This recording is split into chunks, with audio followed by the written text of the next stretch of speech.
Derivatives trading involves substantial risk of loss and is not suitable for all investors. Past performance is not necessarily indicative of future results. So stressing. When the world's on fire. Good God. I can't look at this, guys. Like, my strategy is you buy it and you hope that you got a good spot. Yeah, but we all think you're crazy. You don't fight this. No way. The markets are freaking out and you don't think that anything is wrong? Come back tomorrow and I'll lose it all. Should be fun. Good morning, everybody. Oh man, I need to turn that up. How about that? How's that? That good? Can you hear me? All right. Hey, hope you had a good weekend. I think we could have an interesting market this week. We got some CPI numbers coming up. Tomorrow, of course. But yeah. So let's go to the charts and see what's going on. First thing I'm noticing, and no, I'm usually this is the first time I've seen the charts when I come to you this morning. I always read news ahead of time, so I know a lot about what's going on with the news, but this is the first look at the actual charts. But I'm noticing that the 10-year yields are rising a little bit again. So E-mini off of its levels from Friday, but pretty great recovery on Friday. When you say, I mean, I bought this dip right here. And then, I sold it at the end of the day. Then, man, you should have bought the dip again. I don't know what I was doing on Friday, but man, what a great run.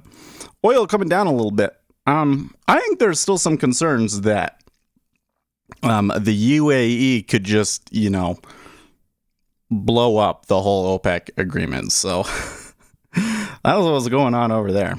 Gold and silver still within their range. Continue to see this, like, you'll get a really great run and it completely comes back. I don't know what caught. I've never seen this in any other instrument. I've never seen this kind of behavior before. It goes up and then the whole thing unwinds. I don't get it. Is there somebody out there like that? All of the silver bugs say, "Oh, it's JP Morgan trying to keep the cost of silver and gold down." I don't know, but we continue to see this. Copper also kind of having a little bit of the same thing, but basically in China, the biggest driver of that kind of action. The dollar continues to be like one of the most influential and biggest movers. So it was down quite a bit on Friday, but this morning it's up a little bit. So we should monitor that. I should also note that although the yields were, down a little bit, or rather the treasuries moved up quite a bit overnight. Since the open, it looks like they've been down. So actually, it looks like they tried to open and fell back down. Are the robots ready to go to work? Well, I've been waiting until after 6:30 to turn them on. I don't think it matters today. Nope, it doesn't. So I would do that. I need to. Well, I need to get everything on here first. I'm just gonna come over to here for a second. Oh man, it's gonna be one of those mornings. I can already feel my stomach. Like I must have. I was up pretty late last night, playing, doing serious work, and yeah. So maybe I, digested more of my food, and now as I ate this morning, and the food is going into my stomach, it's like. That don't feel good at all. Good morning, Brandon. How are you? Federal Reserve Chairman Jerome Powell later in the week, the yield on the benchmark 10-year Treasury note fell 2 basis points to 1.334% at 7 a.m. Eastern Time. Yep. Now, I have a video coming out at 7:30 today talking about the decline in yields. So make sure you watch that video. Click it when you see it.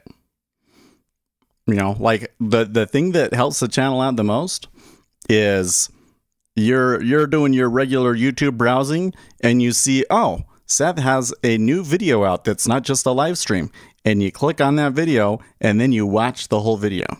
That's what helps it. And then you give it a like, and that's what helps the channel out the most. Okay, so we got that set up and we got that set up. Okay. So we got there. And then over here in the treasuries, yeah, we'll just do one tickers. That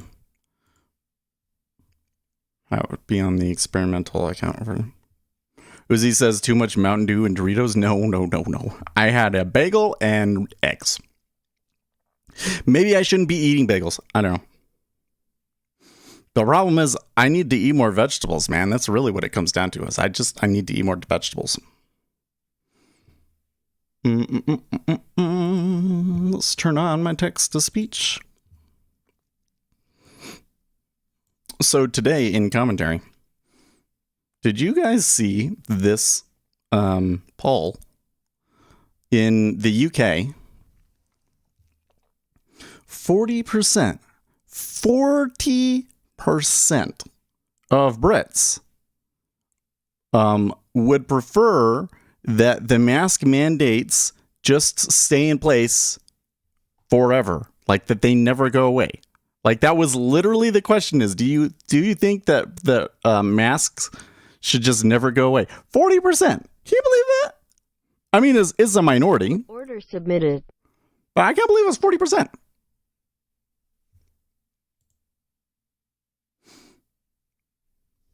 Vegetables are fiber. If your digestive tract is sensitive, you won't want to overload that. Well, yeah. So, like, the one that kills me, man, is, oh, man, so they immediately took one, huh? Well, that looks right.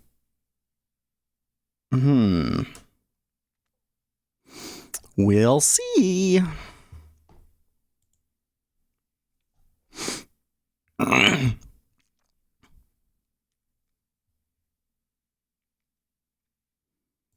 I'm not too particularly fond of when it took it, to be honest with you.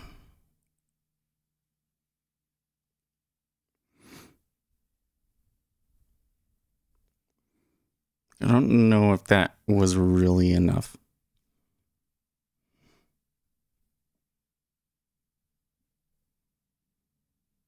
In fact,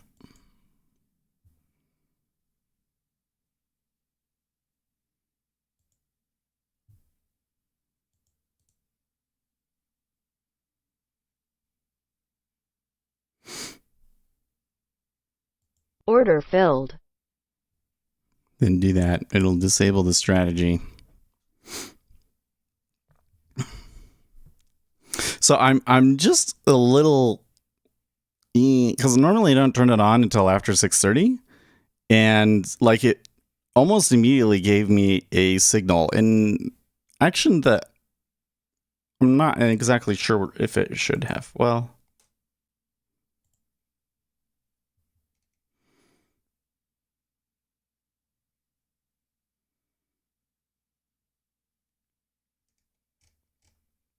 so I'm wondering if it was just picking up something from earlier or something. I don't know. Possible imbalance, low. Yeah, that is really weird, actually. Do you have overnight positions? No, don't. But it did just try taking one, and I just decided to lose a tick on it. So, like, it wasn't just, it took it really early. Like, it took it a lot more quickly and in kind of not action than I would expect. And it was the wrong way. It was trying a short. I think it was correct. It's just like a really, really early on a Monday. I don't think that that's the time to take one. I'll turn it on a little bit later.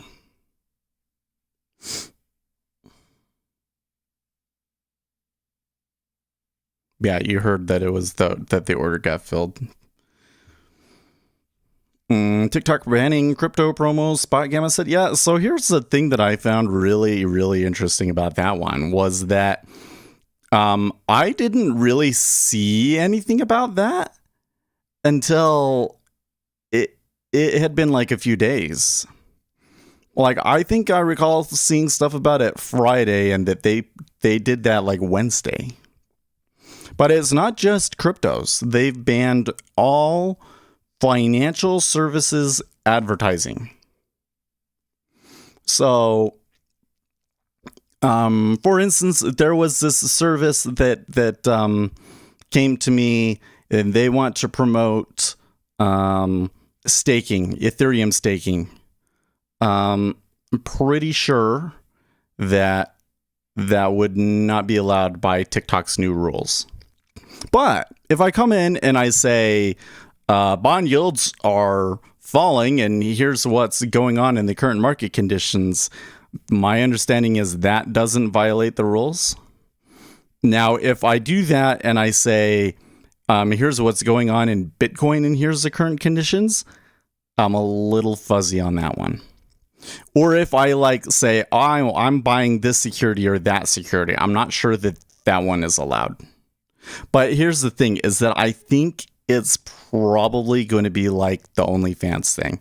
So on TikTok, there are girls on TikTok that have OnlyFans, and that's against the terms of service, but they don't get hit for it as long as they don't link to it. Right. And then the ones that get too salacious, their account gets banned and then they just create a new account. And the algorithm is so good at catching those people and throwing them to that same creator that they tend to keep a majority of their audience. So I don't know if it's really a big thing, but it probably is a positive thing because I definitely saw promotion on TikTok of finance stuff that I thought was bad, let's say. Sebastian asked, where do I learn to program trading robots? Do I have to learn everything about programming normally? Well, you have to learn everything about programming, but I have a series of videos. If you go here on the channel and you search for like Ninja Trader programming, I have videos that are enough to get you started. And basically what you're going to do then from there is you're going to look at the code that is included with NinjaTrader, and you're just going to kind of like make little modifications on the edges here and there to make it do the things that you like normally do. And I think you will find that it is actually very easy to learn. And that it is just going in and modifying a few values to get something simple working. Right. And then you just build on top of it from there. But no, you don't need to have existing programming experience.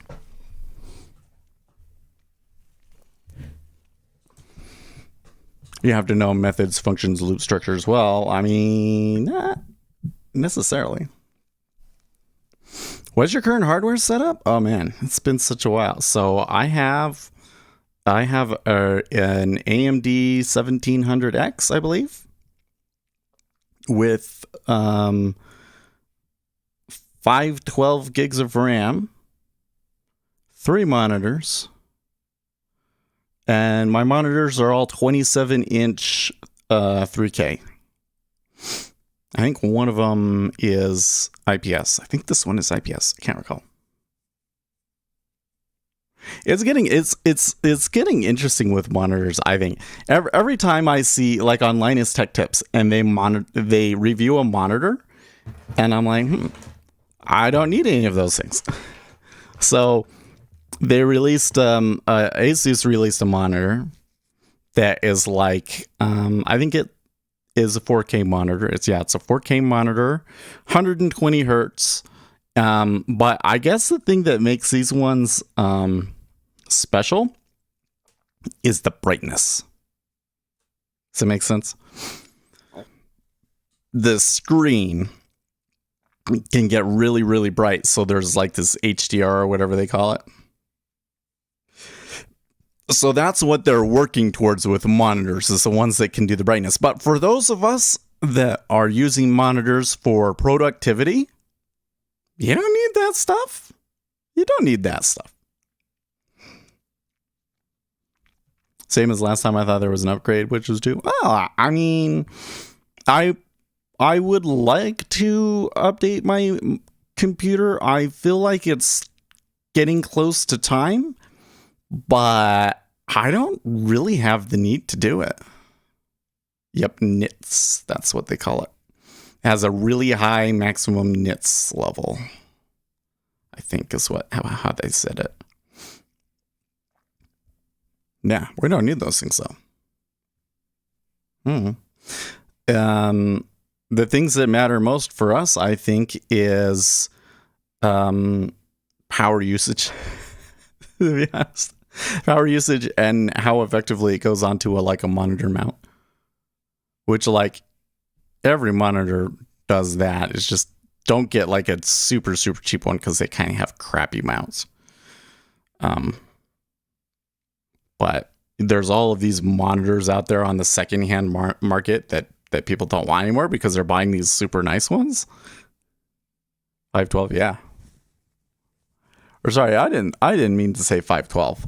I 32. I have 32 gigs of RAM. 512 is way excessive. That's how much I would like. I want to build a super machine. I don't know. I was thinking about it the other day because I was like, oh, I could probably afford building a super machine right now. I really could.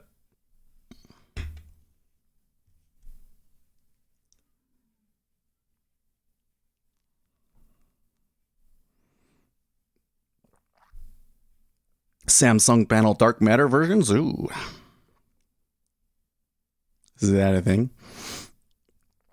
I tell you what, that Samsung monitor, what do they call it again? Oh my gosh.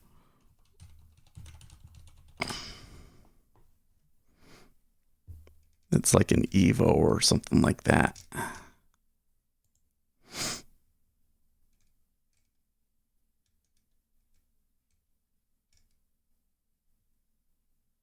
The Odyssey, that's what it is. The Samsung Odyssey.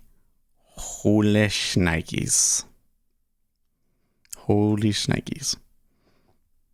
What are smart? Samsung high-resolution monitors deliver the flexibility and versatility you need to maximize your productivity. No, that doesn't matter. 34-inch, 144 hertz. Oh, geez, wow. Can you really stand a monitor that big? I feel like that anything larger than 27 inches would get too unwieldy for me.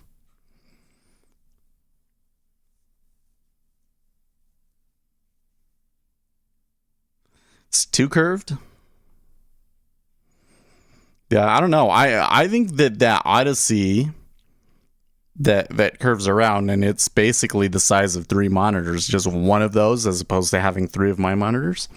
The only thing that would be bad for me is this camera. So this monitor is this is my center monitor. That's the height of it. And then this is the other monitor. So I have one monitor lower than the others so that you can see over it.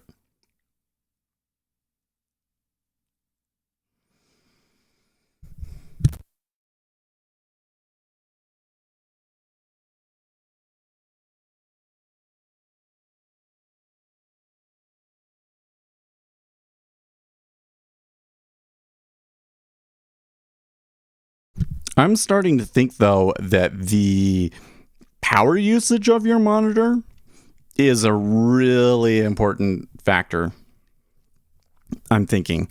Because I'm noticing, like, the thing that seems to generate the most heat here in my office is the monitors. This one over here is not as energy efficient and it's hotter. And so the lower the amps or watts or whatever it is that they list on there, I think the better. Which probably means you get a TN panel.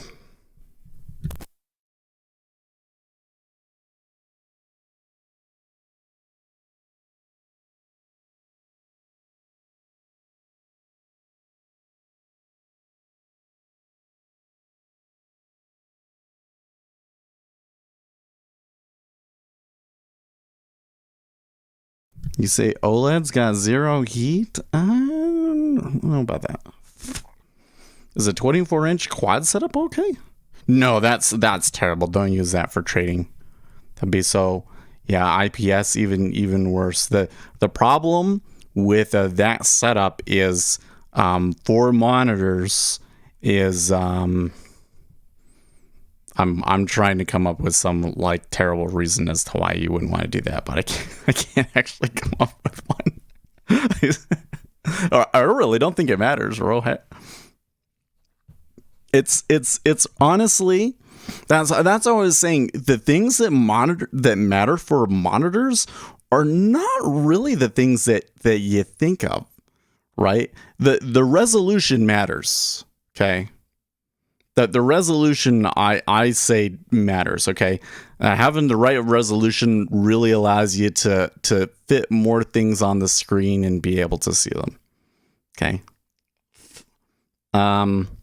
Having a monitor that has good mounts really matters, because when you're using like 3-4 monitors, and you're just using regular stands with them, that it gets really cluttered and uses a lot of desk space, and it's really annoying. So having monitors that have really good solid mounts on them, I think makes a difference. Having minimal bevels on them, having the end of it, the screens almost be able to touch, I think really makes a difference. Earlier in the video, you said 1080 was okay. Yeah, it is okay. I like the 320s, 1440p's. Sorry, not the 320s, the 3Ks. 3K/1440p.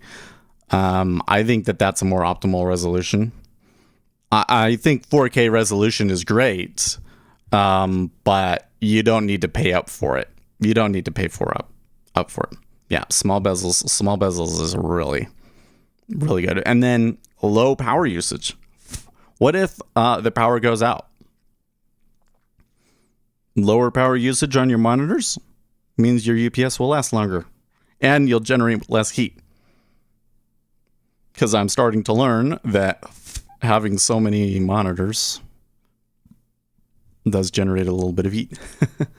You know what? I am really glad that I decided to cancel that order that went short. That was super discretionary, but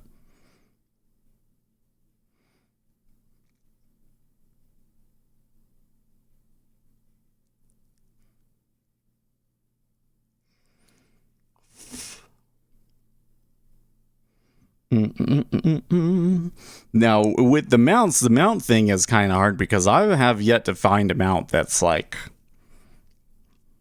seems perfect. It seems like they're all being made by the same person, and that they're just like branding it. Like even the ones that look really nice, I think that they're just kind of changing cosmetic things on the outside of it. I don't know if it actually functions differently. I would really like to see mounts that the arms reach further away, or they're easier to adjust. Those gas spring arms, they're okay, but I haven't found something that's really, truly easy to adjust. Like I'd like one where it's like there's a little lever, and you depress the lever, and then you move it to where you want, and then when you let go, the lever automatically, comes back out, and the monitor will stay there, and it's like you won't be able to move it. That would be cool. Got to have real thick wood desk to mount the mount to also. I don't know. So I have like one of those IKEA desks that the inside of it is like honeycomb. So I'm not mounted to it per se. I'm just mounted to the back of it. I didn't like drill a hole in it. And it's a really long table. It's like 7 feet long, I think. So I have to have a foot in the middle. There's one leg in the middle of the table to prevent sag. But I would like to move to a more solid table.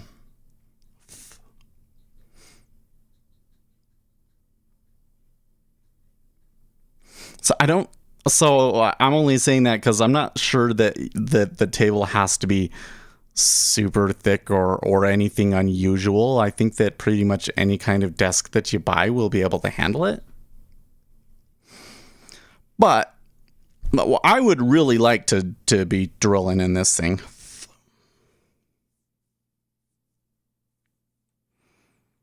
I'm not 100% sure what I want to do, but I feel like I don't know. I really get kind of wishy-washy. So here's the thing. Remember I used to have a computer like right behind me over here? Well, what if I built a new machine and this machine went over there or something like that, you know? Well, there's kind of two problems with putting the machine over there. One is there's a chalkboard over there now. Not that we use the chalkboard that often, but I sure like having it. We still, the real video that we really wanted to do with, I haven't made yet, but we're still going to do it at some point. But then, also, if I did it, I would want to make that one more the music production machine.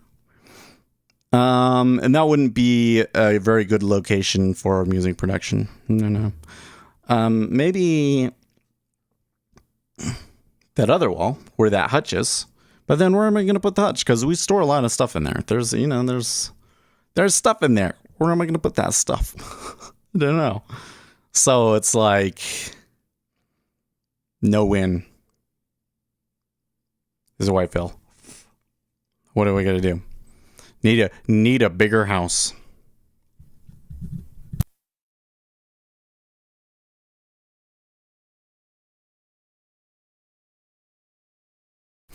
I actually got an idea of buying a wider screen monitor for music production because tracks are long. I don't know. I've never really.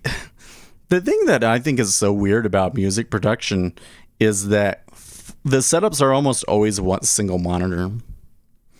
And the issue with having a really wide screen, wider than like the 27-inch that I have here, is that you're going to put the monitors further away, and that's going to mess with the stereo field.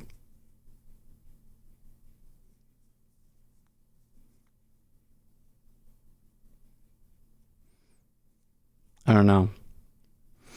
I got these monitors over here. They're not high enough to go over the monitors. And the idea was I'll just push the monitors out of the way.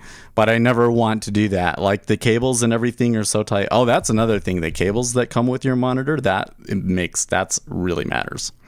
If it's a monitor that they just expect one of those regular, that traditional connector, that's a problem. Because those cables are thick and they tend not to be very long. So it's more difficult to move things.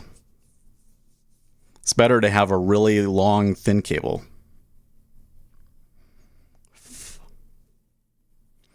But I don't know if I should have those monitors just a little bit higher and then tilted down. And that's really the way that I should be doing it. Or what? But if I was going to do that and I wanted them to come up over the monitors, I would need to mount it to the desk. Let's see here. I don't remember if I found ones that tilted. Studio monitors, tilt.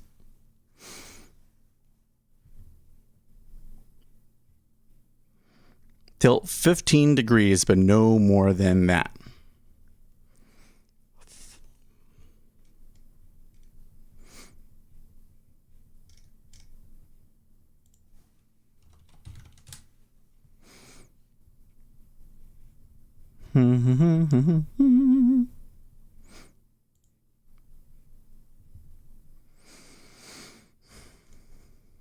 So you get these kind of, these are the sort of thing that I think I need is something like that mounts to the desk.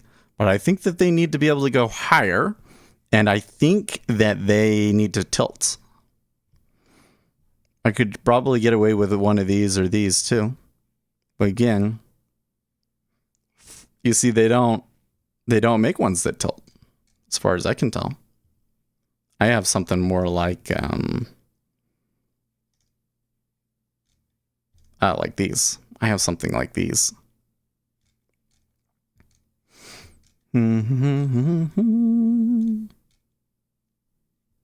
See what I mean? It's like you just can't. It's like you just can't win. Having a computer that's like really great for trading and really great for producing seems like there's some issues with it. So I will continue to move the monitors out of the way, I guess. And then there's that camera too, is like right in the way of that monitor. So yeah, I think that having one that's just over there would be better, but maybe the chalkboard doesn't stay there for long. Maybe I don't have any choice and that the chalkboard doesn't stay there for long. I don't know.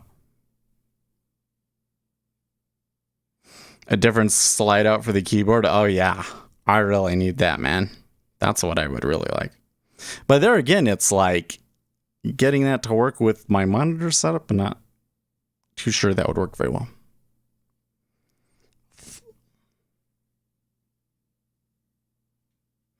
I'm wondering if I should make like a...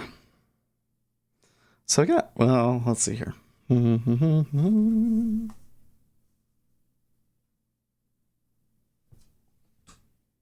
I think I have enough room above my keyboard, between my keyboard and the monitor, to put a keyboard like that up higher.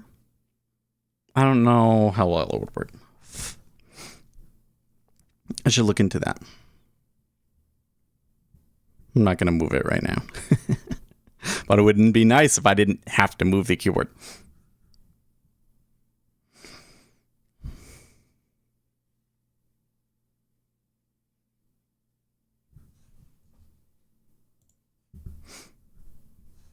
Winston's mom says if you haven't hit the like button yet, please do this for Spekulators' channel. Also subscribe and you will receive notifications of his new content and tell YouTube that we support him. Thanks. Yeah, thank you very much. Make sure I have a video coming out in 30 minutes. So make sure that you either watch it, go and click. I'll give you guys the link when it comes out, but I'll also, give it to you at the end of the stream. So make sure you go watch it. That helps the channel out.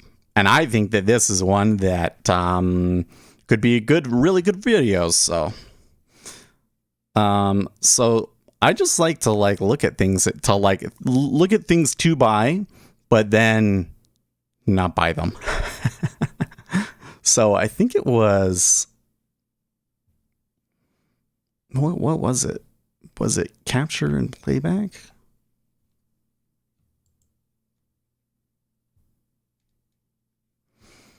There was this thing that was like a monitor.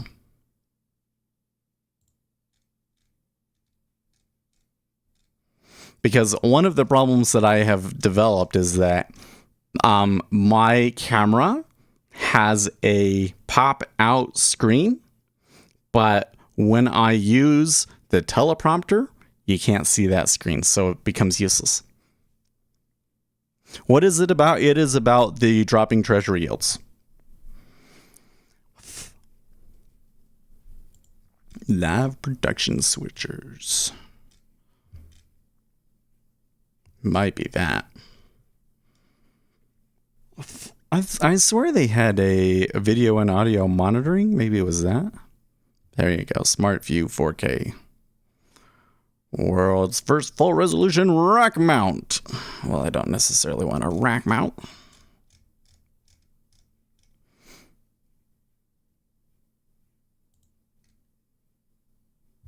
Test equipment, multi-view. They got all sorts of crazy cool stuff though.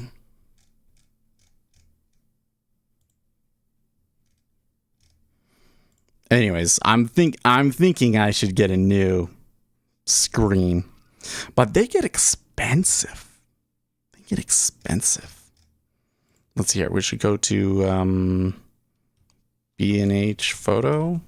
What is it? What is their BH photo video. Yeah.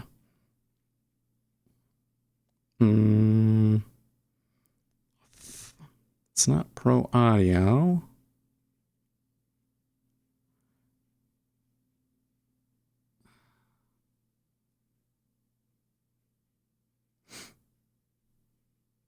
Black.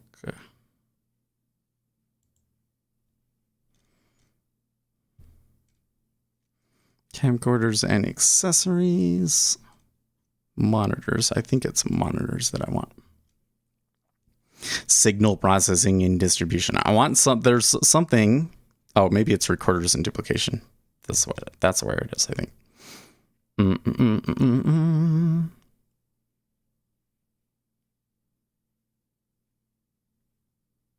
Portable video recorders, recording monitors. I think it's this. Man, look at these. First one that they recommend. $1,500. Like what? Okay, but I want one that is, well, it has to be. It has to be HDMI. But I also want one that has XLR. Oh, there you go. See, Blackmagic does make one. 7-inch screen.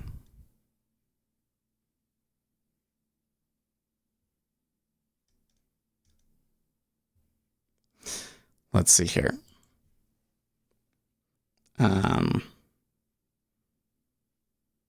DSLR recording monitor XLR.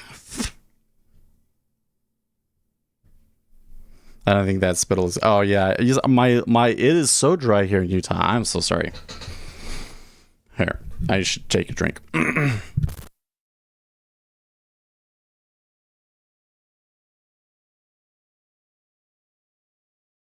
It is so dry here that my lips are like constantly shedding, and I am not very good at, like, if I'm uncomfortable, I will just do it. I can't help it. Feeling that. It's like I just can't. It's like nothing even came out. There was not even. It's funny. Well, anyways, oh, there you go. And it just takes me back to, there you go. Camcorder XLR adapters. Huh. Well, oh, that's interesting. That's not what I expected.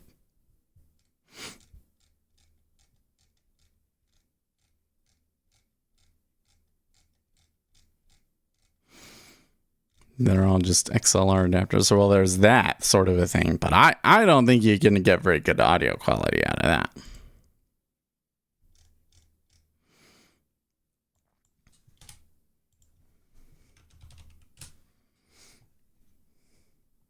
We're just your friends. Well, thank you.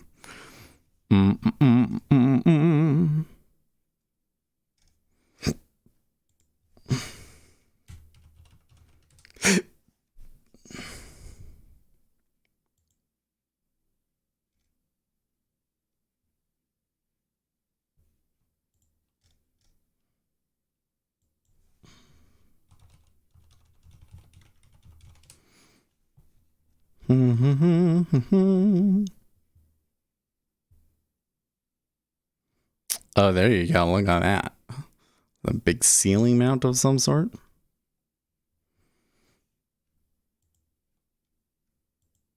Recorded monitors / recorders, external recorders for video. So something that would be nice is to be able to have my audio and video synced up and recorded separately.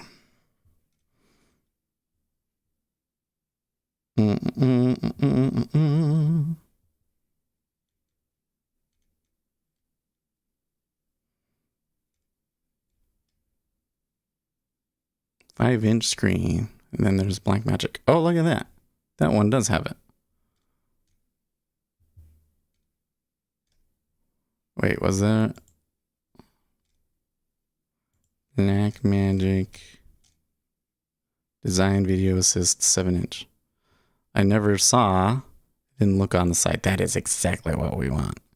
Analog audio in.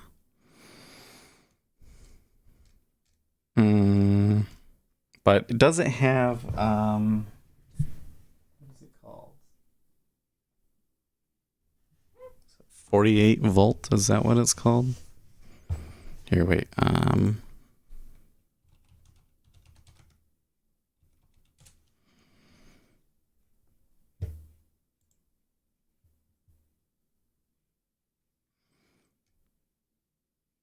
48V. External video recorder 48V XLR. That's what I need. See, probably not, but hey, we'll try it.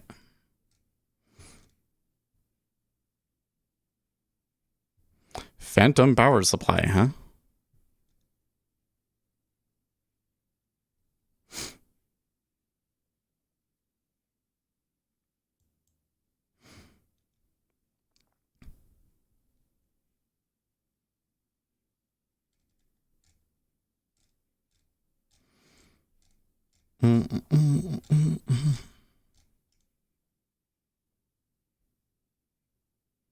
Okay, does have like a mic of some sort.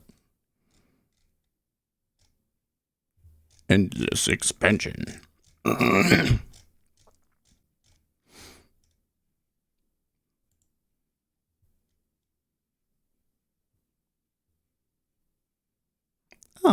Oh, okay. So you just put that in the line. How much is that?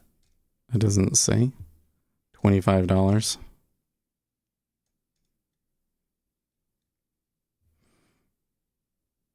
Seems. Oh, I don't know if that's actually what you want. I don't know if that's actually what you want, but because the microphone that I've been using, you consume better. I do, but there's nothing you can do about it. It's just so freaking dry out here right now, man.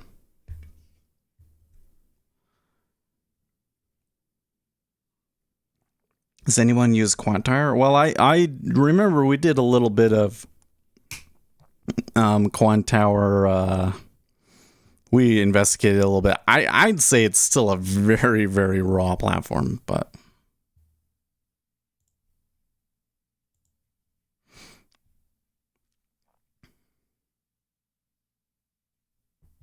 Order submitted.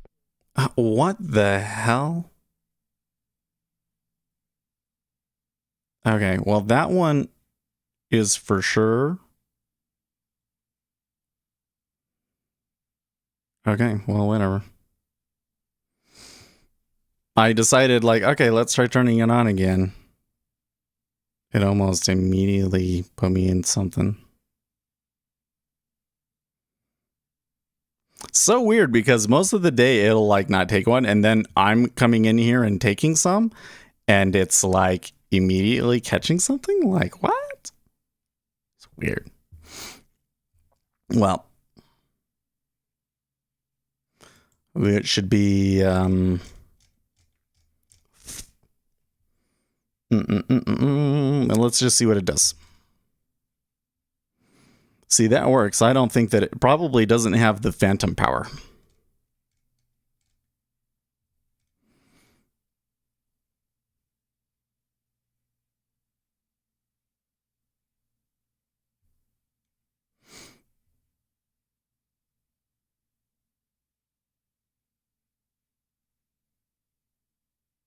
Oh, it does have it. The monitor also features two balanced 3-pin mini XLR inputs with 48-volt phantom power support. That's what we want. So this thing right here. Oh, and it's only $9.95. Maybe I will get it someday. Maybe I will start saving up and get that. So I would like to have that so that I have the video over there so I can see that everything is still right. And that I don't have to, like, hit record over here and hit record over here. It will just all be combined together into the video. That would be lovely. There you go. But then, like I said, like what I like to do is come in and look for things and then not buy them. So not buy it. There you go. Because that's like $1,000 you could put on an account. Why not put it on an account? You know, is the usefulness of having an extra screen and being able to sync the videos together worth $1,000 to me? That's the question.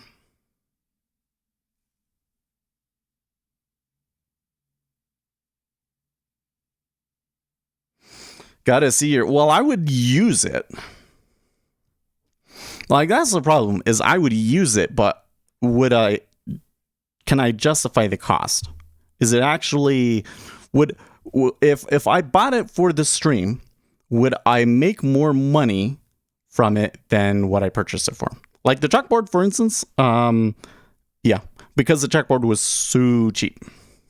But then there's that thing that's like, well, how long do we want to keep that chalkboard there for? Because maybe we don't need it anymore.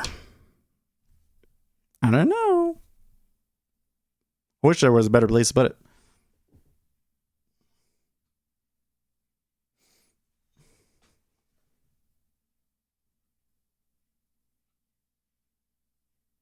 I guess there's some room I could put it mounted in the corner, but that would be silly. I gotta tell you, the E-mini is on a pretty good tear here. Pretty good uptrend so far. I wonder why I'm getting some of these other readings that I am.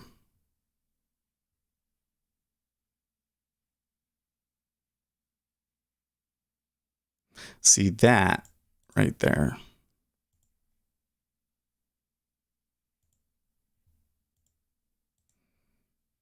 Order filled. I'll try one more time.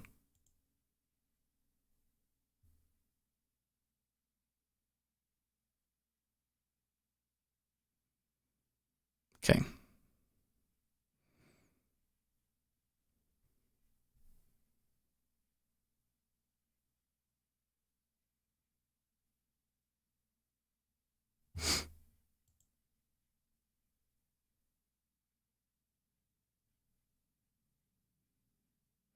I might just need to increase some of the thresholds. You're a window shopper. There you go.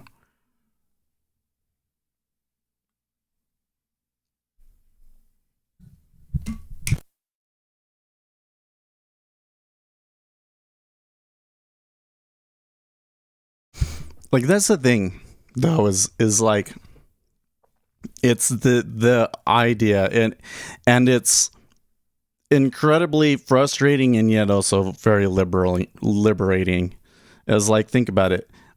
What is the thing that I could purchase right now that would make the stream better and increase the stream growth, or make the trading better and increase our trading success?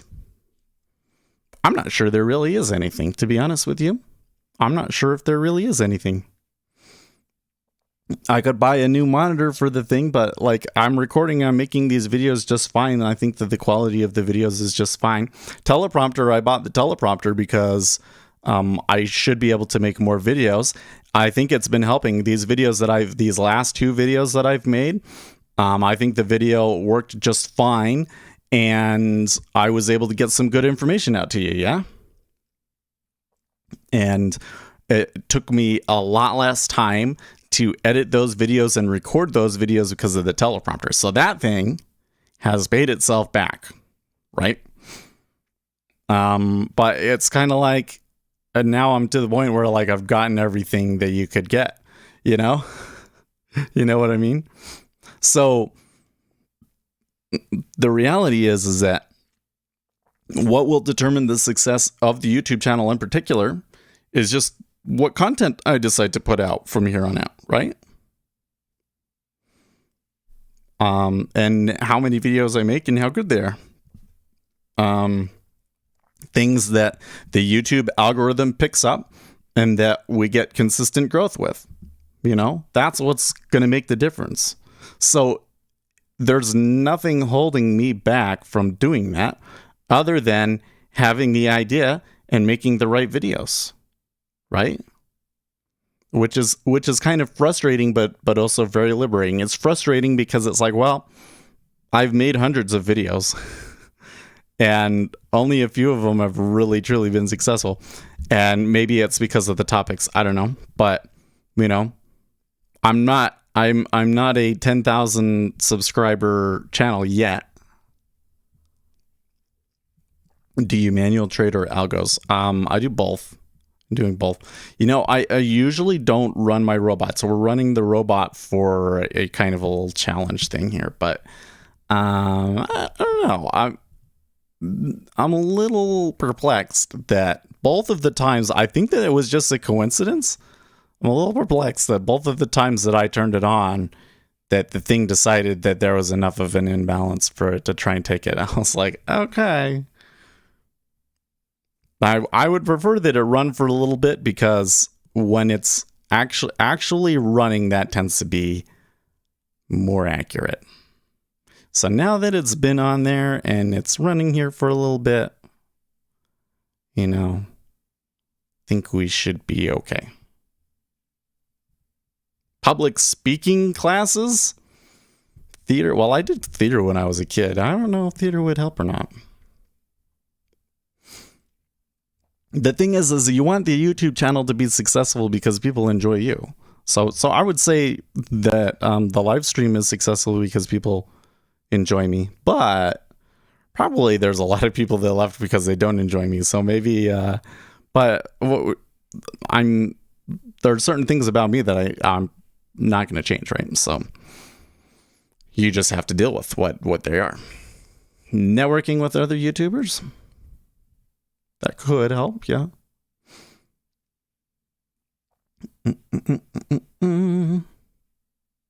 I've thought about, because I definitely watch other YouTubers and keep track of what they're doing and stuff, but don't like reach out to them or try and do, like, the thing is what would be like a collaboration video? I don't know if that really makes sense. But the funny thing is that I've been around longer than most of anybody else in the space, other than like some of the stock guys, like Warrior Trading, for instance.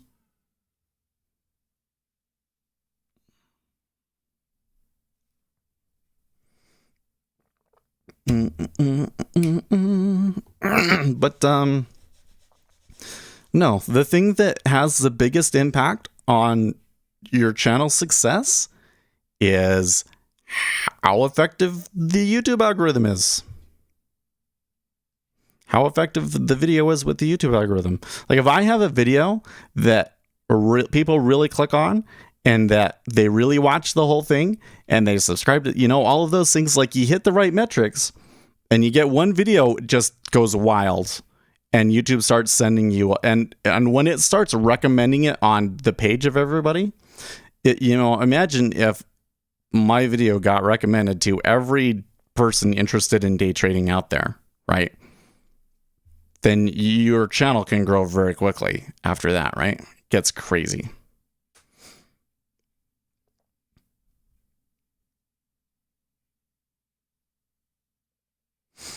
That's the thing that's going to determine the success of the channel, not buying a piece of equipment, right? Which is kind of liberating because that's all in my control. But it's frustrating because even though everything's all in your control, haven't had one go off like that yet. So, got to change some things. What do you change? I don't know. But we did decide to change one thing, and this next video is that thing that we changed. So I hope it does well. Of course, I shouldn't be down on myself because our YouTube channel really has been massively successful, especially considering what it is. Considering that we're like doing futures trading and interest rates, you know, there's not going to be a ton of people interested in it. So to have been as successful as we are, I think is quite a feat. But it's time to move on to the next stage, you know? I guess I just get bored because, you know, I want to do new things. Well, I tell you what, that one that I decided to skimp out on, because again, I didn't tell you what it was doing when it got in it, but it went short. Well, it's come back to its price. Maybe it does end up getting something off of a short, but...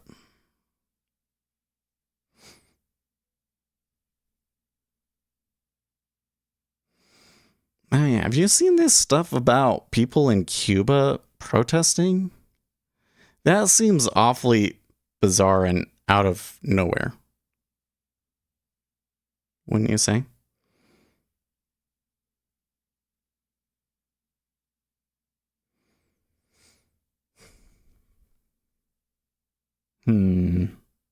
Kind of questioning myself if I should have. Before, that was the first time that I had taken myself out of a trade on those. I guess it was only because normally it's been on for... So there's a little bit of a... I don't know, how do you say it? So the filter that I use for level 2, at first, when you turn it on kind of matters. After a few minutes, then it stabilizes and then it's fine. But at the very beginning, it kind of gives you wonky data. Maybe I should put some sort of a...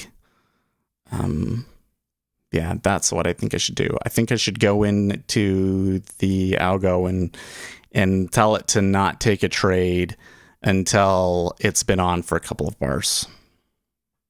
That's what I should do with that one.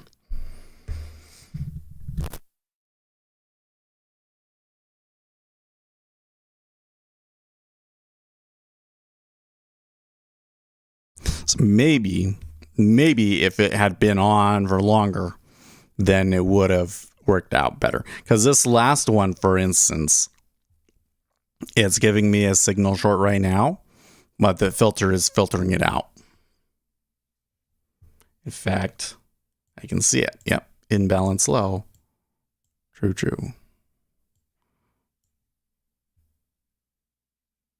So it's telling me it's an imbalance low, but both of my filters are saying higher, so it doesn't take it.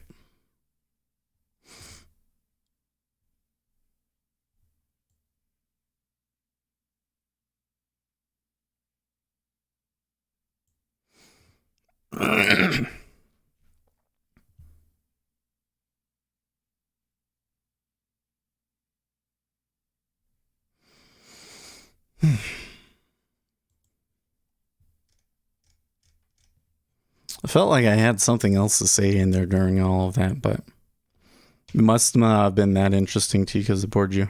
You didn't say anything. Interview more likely than collaborating. Well, we do, you know, I have noticed you guys do like it when we have other people on here and we talk. I would really like to do something on like a Sunday, you know, but right now with the way that it works with the baby, that's not really a good setup yet. Okay, see, now that one was correct. Don't like how close it is to the open, but whatever.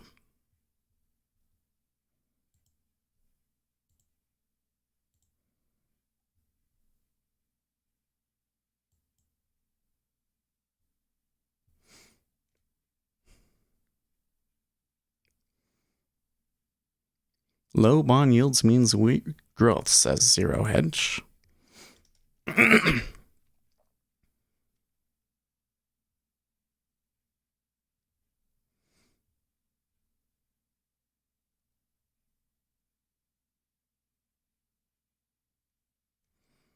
bunch of stuff on here on Twitter about micro crude futures.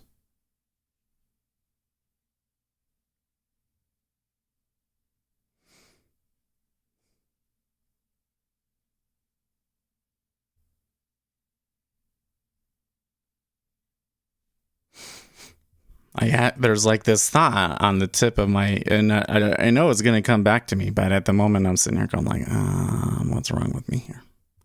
Oh, you know what? We need to, over here, I don't necessarily want to see these.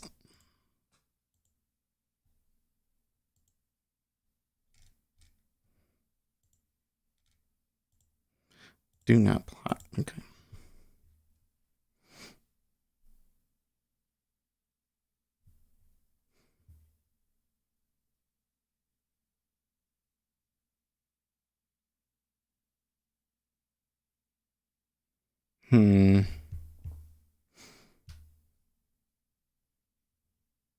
Fun fact about McDonald's, they always test the new toys in Australia first, says Carl Quintilla. That's interesting.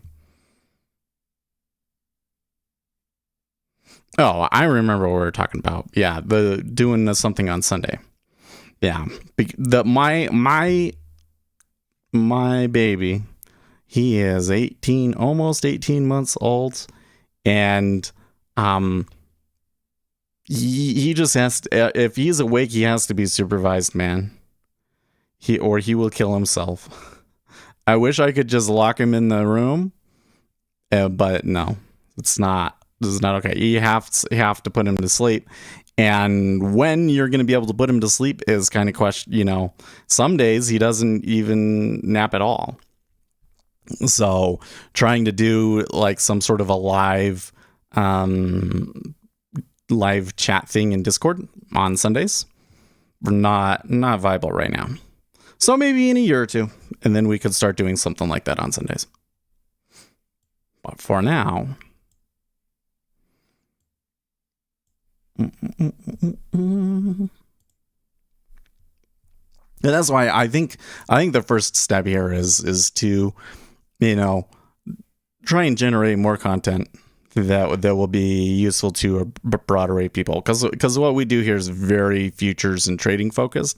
Even though I have a lot of really good information for day traders, a lot of it is really highbrow, and so people don't necessarily pick up on it. You know what I mean? Like when they see the thumbnails, I get okay turnovers, but I think what would happen is if we get a video that really picks up in the algorithm and YouTube sends a lot of people to the stream, we get a lot of organic growth from one video, that those people would then turn around and watch the other one-off videos, and then those videos would start getting a lot of views. You know what I mean? Like it would have to start recommending them first.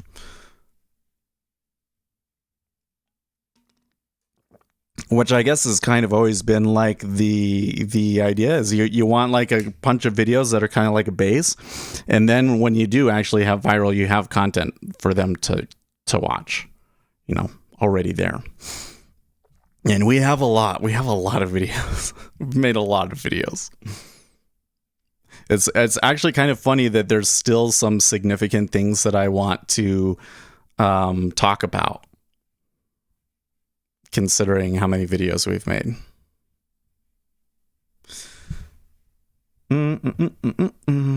Well, I'm looking here at the treasuries.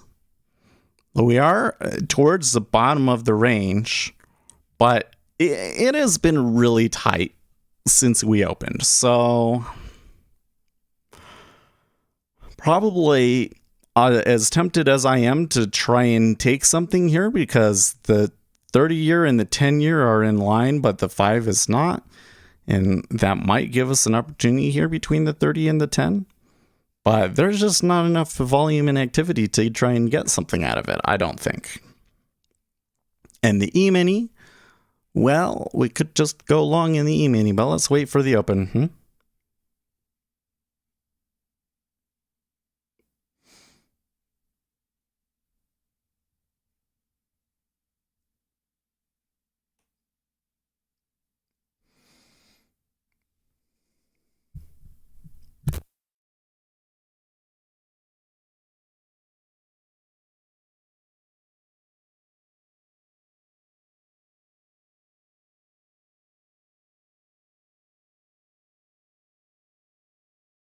What is this? Oh, I don't know who this is. Low inflation has become entrenched over the past few years, and our revamped strategy says that we will not allow this to happen in the future. To achieve that also means that inflation may sometimes moderately and temporarily be above 2%. The policy objective is clear and simple. This clarity will strengthen our toolbox and enhance the inquiry of inflation expectations as desired. The ECB strategy review. Oh. Is that all that it's about? I was reading in my news clock this morning about that the ECB was doing a strategy review this week and that they were expecting a change in the Federal Reserve strategy. But is the strategy change just we're going to allow inflation to run above 2%, just like the Federal Reserve said? Seems like it could be it. So, I don't know.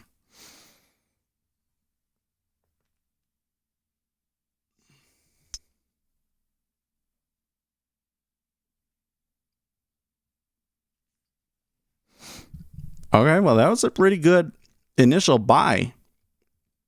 Not a ton of change in cumulative delta, but they made a good 2 extra ticks there. I hope that doesn't mean that we're going to get like a really ugly test the other side now. I'm kind of tempted to just grab it right there.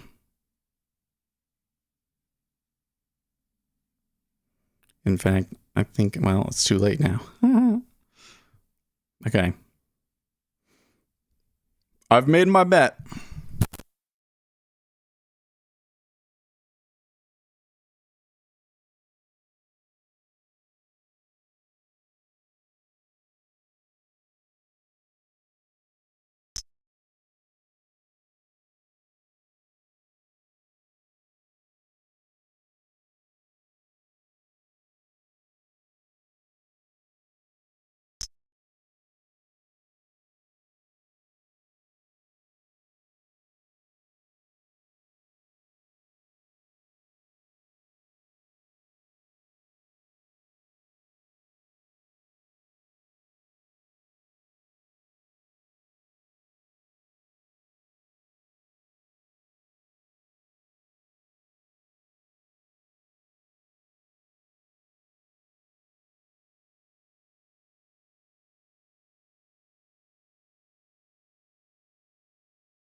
Darn. So they're starting off bearish, huh?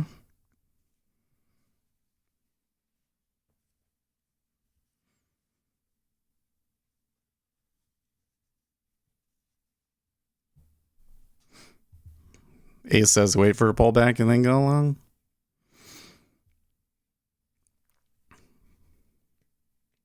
I still feel like it's long for sure, but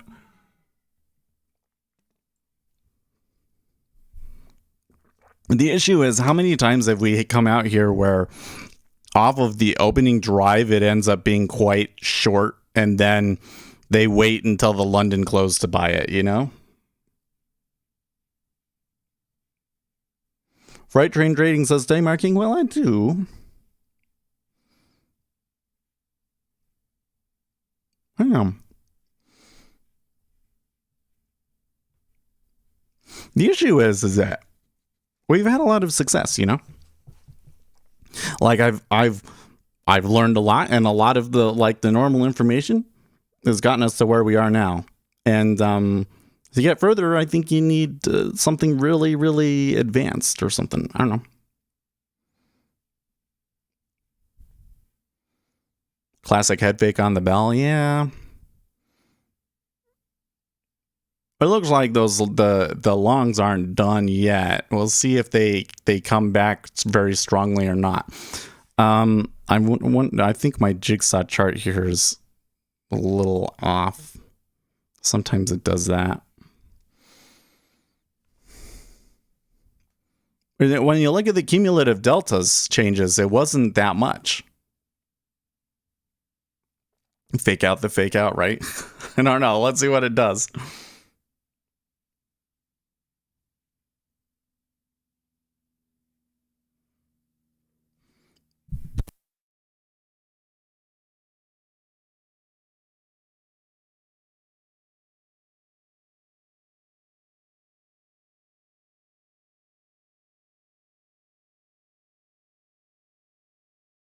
Senator Mitt Romney tweets through miles. Though miles of sea separate us from the courageous Cubans demonstrating for freedom, we stand behind them with admiration and hope. I don't know. So I'm seeing reports that Cuban demonstrators are holding American flags and stuff. Where do you get an American flag from in Cuba? I don't think that that's a good look for the international community. They're just going to turn around and say, oh, this is clearly a coup being promoted by the United States, is what they're going to say.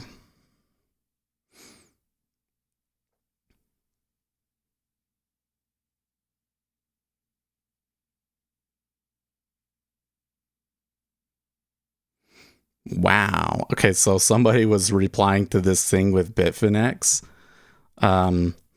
I don't know who this service is or whatever, but they were attacking a service, and somebody tweeted the fact that the guy's previous gig was lawyering for an online poker room that let paying players see everybody's cards really opened my eyes to the kind of person he is. Can you believe that?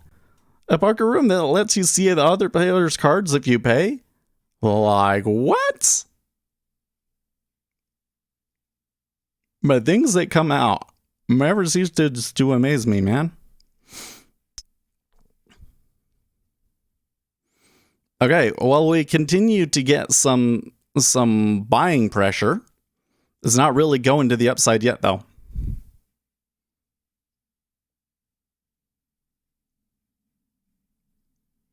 Where you missed the open? Well, it's not over yet. I mean, there's still time to buy, I guess, if you want to buy.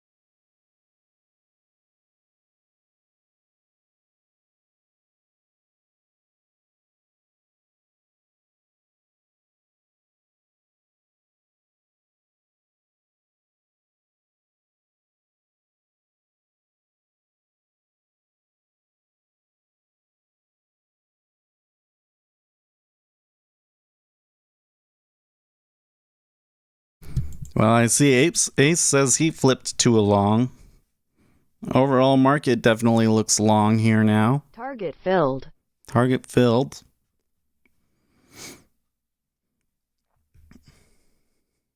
Harvest early and cover. I'm tempted to when I get one like that, I'm tempted to say, okay, extend the target.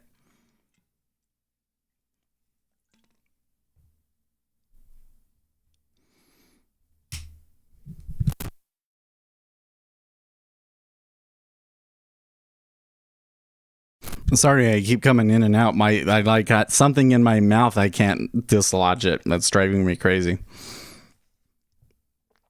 Missed a day. Well, would your trade have been correct, Freight Train?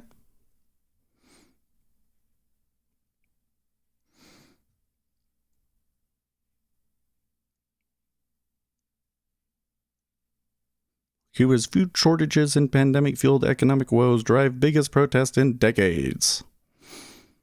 Media is starting to pick up on this, huh?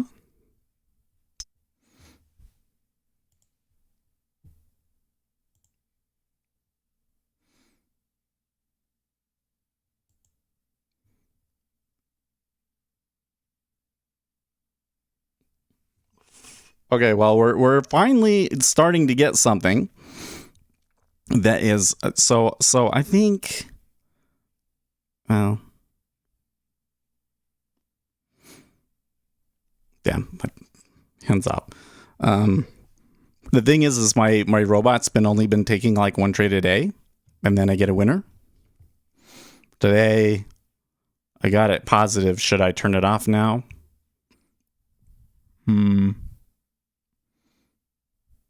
I don't know. It just looks like they're just going to buy and buy and buy. I am going to turn it off.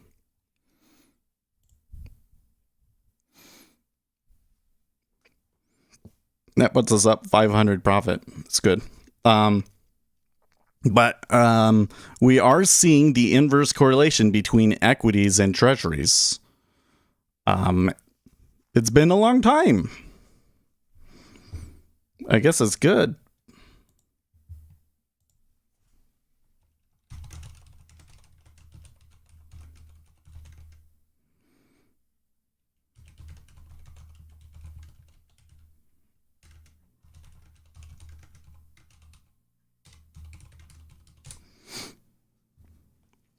Kind of makes you wonder, well, look at that. Aren't you glad that the robot has set targets and he took them? Ace says no, there's definitely correlation. When we were seeing really aggressive buying here in the E-mini, we were seeing pretty good drops to new lows in the treasuries and a lot of order flow short. You know what's something I have a really hard time with in terms of correlation is that all of the mathematical concepts regarding correlation don't seem to match up with how I look at it in the market.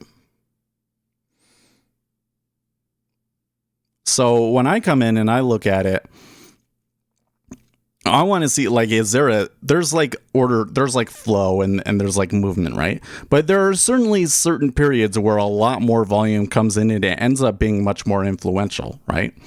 And when I come in and I see a moment like that, and I see that it is happening at the same time in two different assets, that's when I'm like, oh, okay, there appears to be some correlation. Sometimes these correlations can only be for that few minutes and then it disappears again. You know what I mean? And so, like, going through and looking at a time series and saying how correlated are they over the last 90 minutes and or co-integration, for instance, like their ability to move away from each other, doesn't pick up on that order flow oddity. And how do you actually detect that? You know what I mean? Maybe it should be like, we should look for a period of strong trend and of strong volume, or let's say strong changes in cumulative delta, and we want to see those at the same time in two assets. But then when you see that, is there a trade from it? I don't know, because it's kind of like, oh, you already missed a trade. I don't know.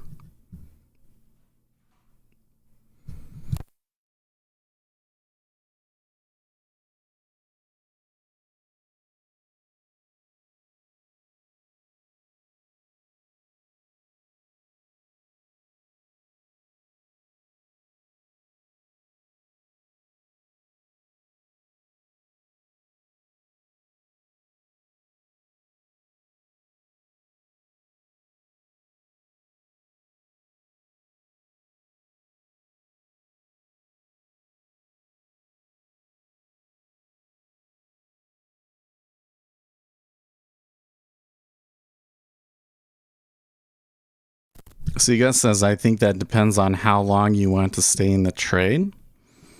Yeah, probably does, because the studies that I've seen on this kind of correlation sort of a thing, they want to be in the trade for a while. Yeah. Or is it not so much a scalp?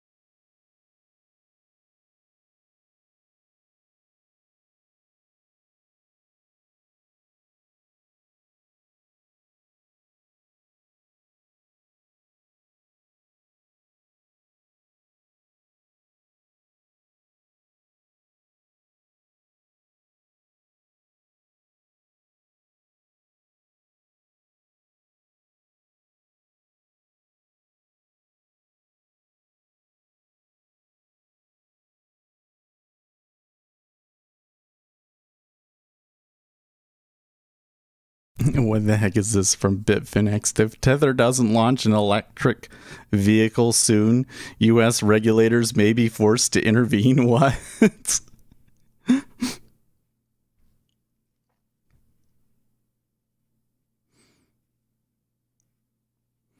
Well, that was pretty good upside there on the open, but there was a strong downside too. Well, it kind of looks like it maybe all of that is just noise and it's just traders trading, right?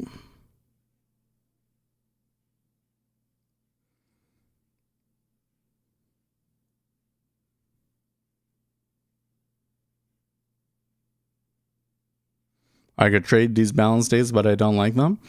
Well, yeah, my research shows that on a balanced day, I wouldn't even call it a balanced day. Like there's not really news, right?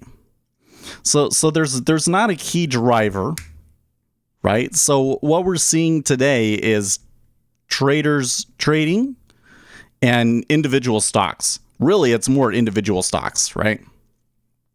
On days like today, I find that almost all of my signals and things that I look for are not as reliable. Blocks. That said, we're getting some pretty strong flow in the 10-year here.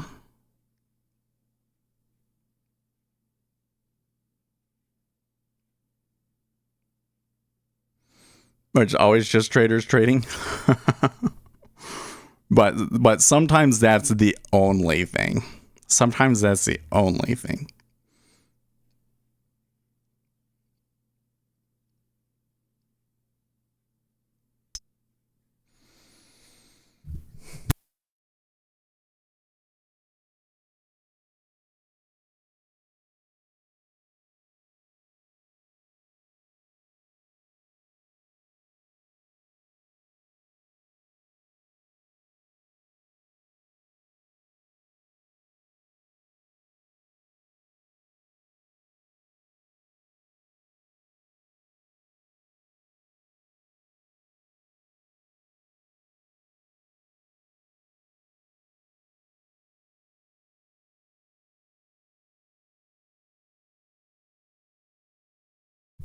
I hate traders that are too small.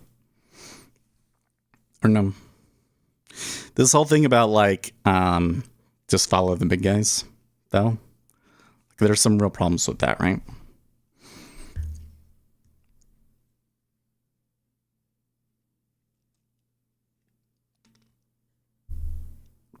Like the problem with the big guy, following the big guy, is that by the time you realize that he's doing something, he'll already be done.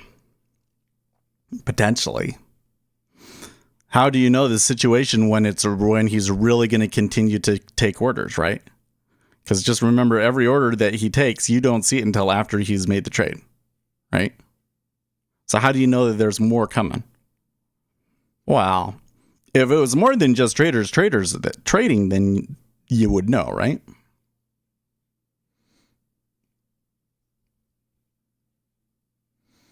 If you know, if something happened and you can see the big traders trading in a certain direction, and you know that based on the piece of news that you're likely to go here, then you can take it and just hold it, right?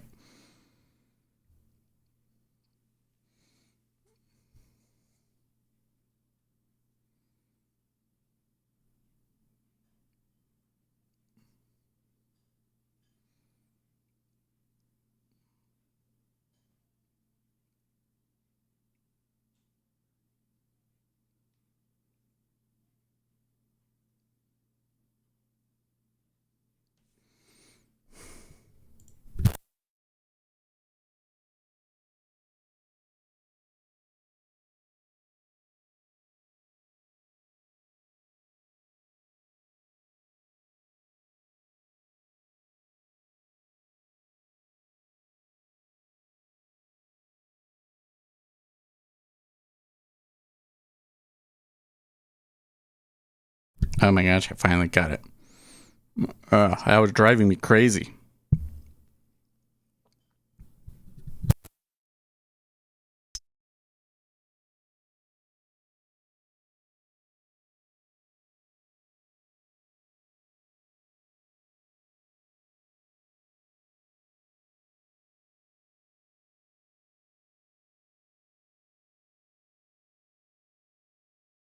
I only need enough pressure to get me break even. Well, cryptocurrency trading volume slumped 40% in June. Why do you guys think Tether stopped printing? What do you think the reasoning is?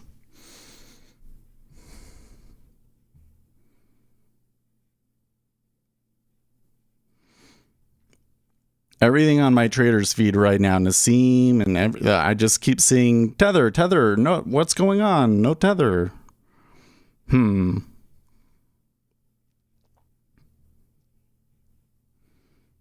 What is your entry? Well, I'm assuming it's long, right? I don't know.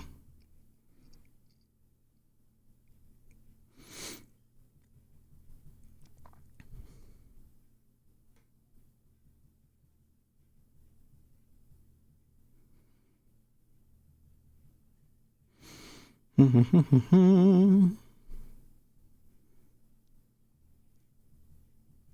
I'm going to get some more water here. I'll be right back.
Okay, I'm back.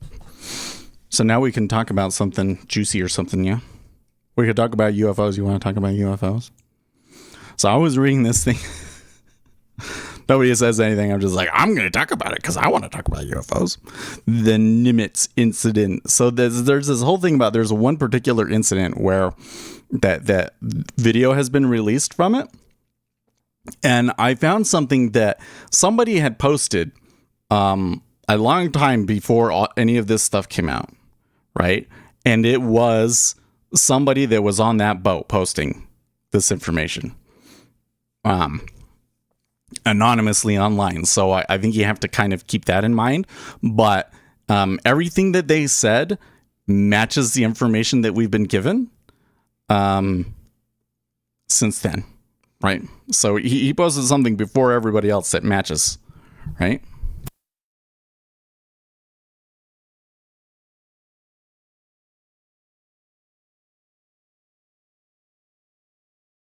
But his description of how it went down makes it way more interesting, I think. Because he said they were basically doing training missions because they were about to be deployed, just as a deployment, like just to get experience, right?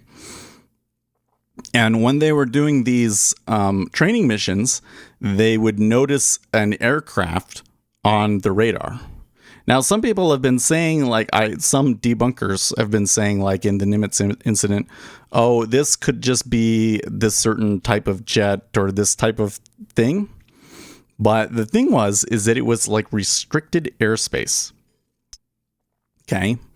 Like they created a restricted flight zone around this carrier group for them to be running their training operations on. Okay. And for 2 nights in a row, they saw something on the radar within their restricted airspace. And they're like, well, what the heck is that? What's going on? And there was like a specific place where they kept seeing it come over. So they decided on the third night that they were going to go over there and see what it was. So they scrambled a bunch of jets. More than one. There was a bunch of jets, and they all decided to go over there and see what it was. And it disappeared into the ocean. And the guy says that they were like looking at it and they saw some sort of a disturbance in the ocean, but they weren't sure what it was. So they got more aggressive and started going straight for it. And when that happened, the thing like freaked out and flew away. It like came up out of the water and flew away really, really fast. That was the description of a person on the aircraft carrier. Posted online like 2 or 3 years ago. So assuming that that is all true, and that's what the U.S. government is looking at when they're looking at these incidents and they can't come up with an explanation for what's going on. What do you think about that one? Does that change your calculations about like, is a big fat assumption?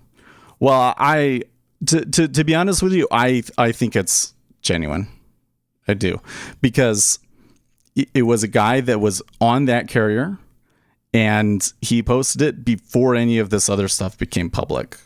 And everything that he put in his story matches up with the public information that the government has posted since then. So if it was just somebody, and it wasn't a place where that was known for LARPing. It wasn't like something posted on 4chan. Okay. It wasn't a place known for LARPing. So I'd say pretty good chance, about as, in terms of like unconfirmed information that you're getting just on the internet, that's about as good as it's going to get.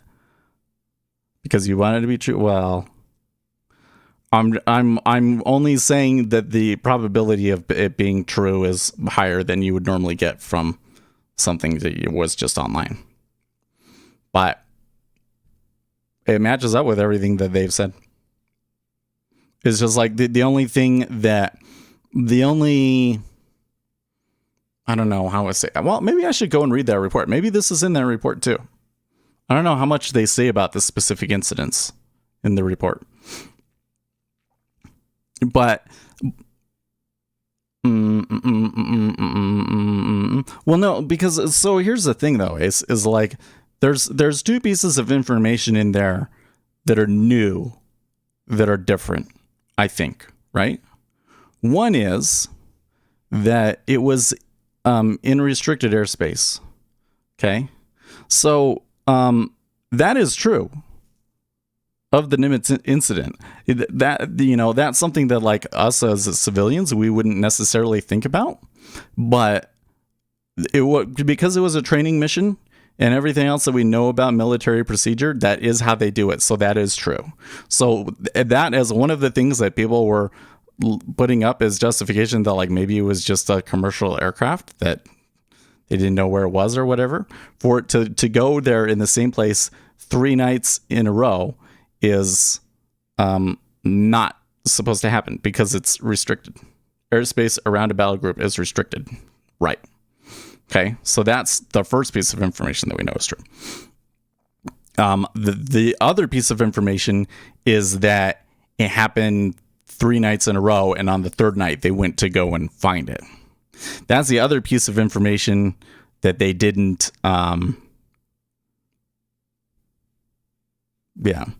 that I don't recall ever seeing in the Nimitz incident.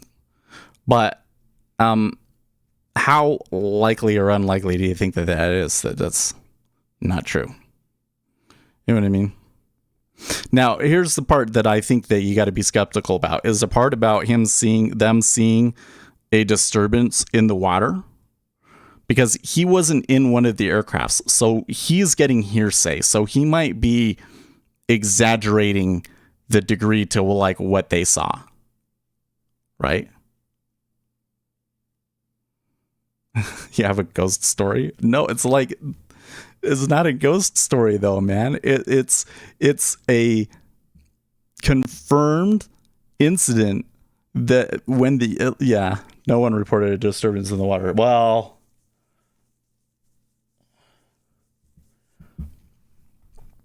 I need to go back and read their report and see if they even say anything about the water in the Nimitz incident, because I don't think that. Well, I'm trying to think, this whole thing about them coming in and out of the water, where did that come from? Where was it confirmed? From the people that were there? I can give you names if you want names.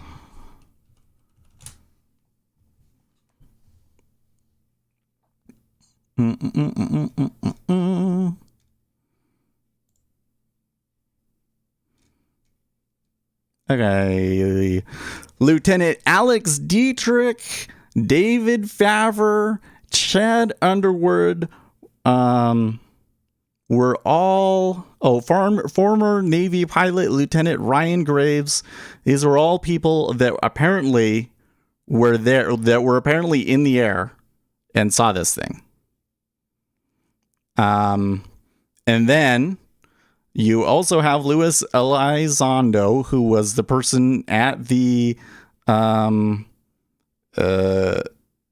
was it in the CIA or whatever, that was tasked with investigating this stuff for years and has looked at all of the hard information many times.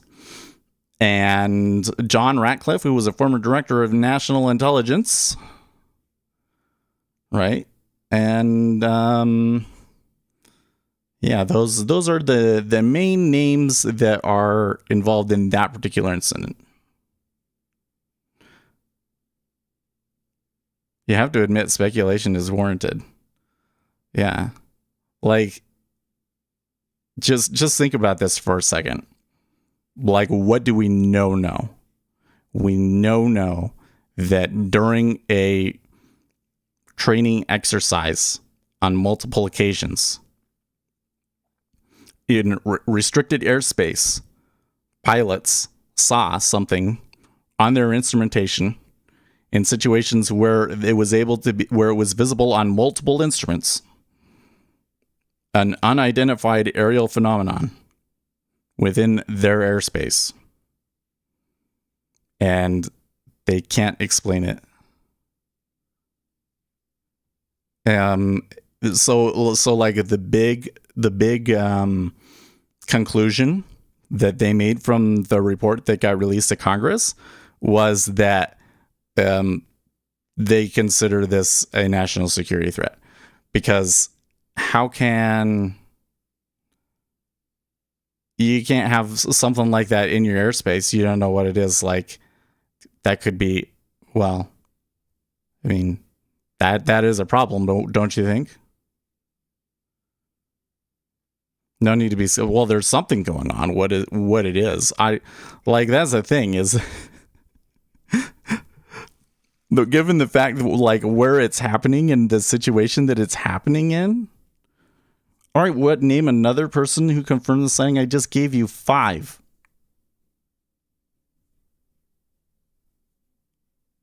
Is the 5 that I've given you not enough? Because I got to tell you, if 5 that were there is not enough, especially since 3 of them were the people that were, like, closest to the incident.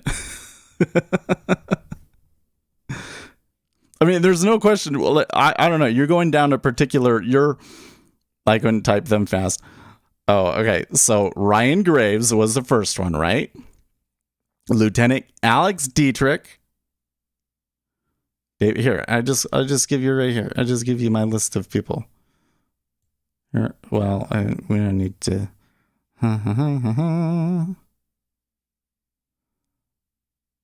These are all names you can look up.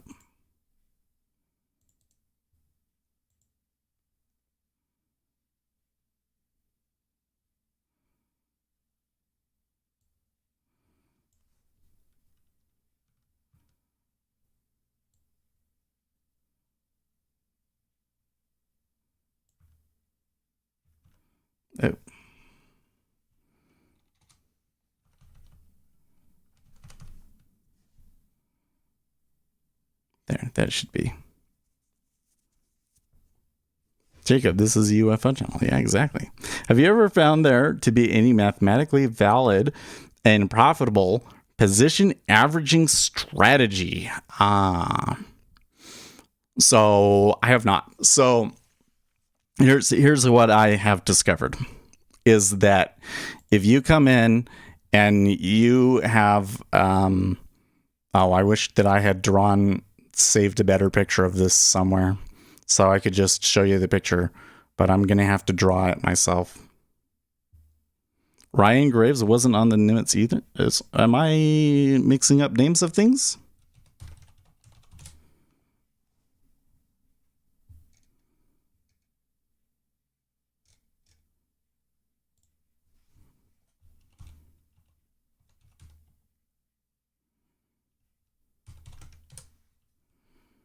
I don't know how to spell lieutenant.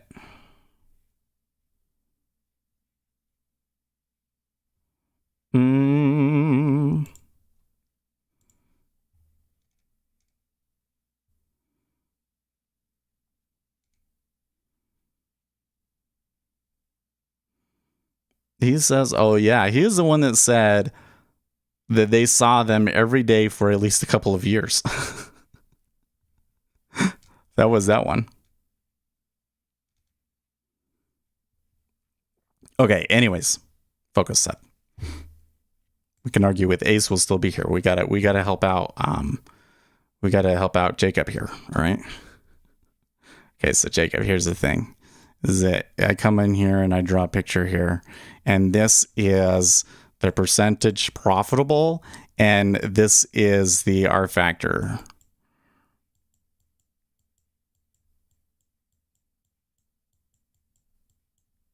That is how much, what your average winner is compared to what your average loser is. Okay. So, what I have found is that if you have a really high percentage, then you're going to have a really high R factor. So here is 100%. Okay. Your R factor would be 0. So let's say that this is 0.5. Oops, what am I doing? 0.5. Here, oops. I'm going to start over. Percentage. Here's R. Okay. 0.5. 1, 2, 4, something like that, right? So with the commission factored in, if you have 1-to-1, then you're going to have like 45% risk reward, right? If you're taking 0.5, then you're going to get somewhere around like a 60% risk reward, right?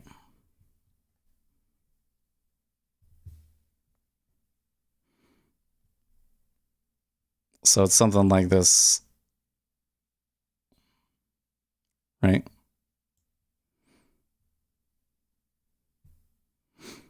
Basically. Okay, so if your strategy lies in this area, then you make money, essentially. Makes sense so far? You with me so far?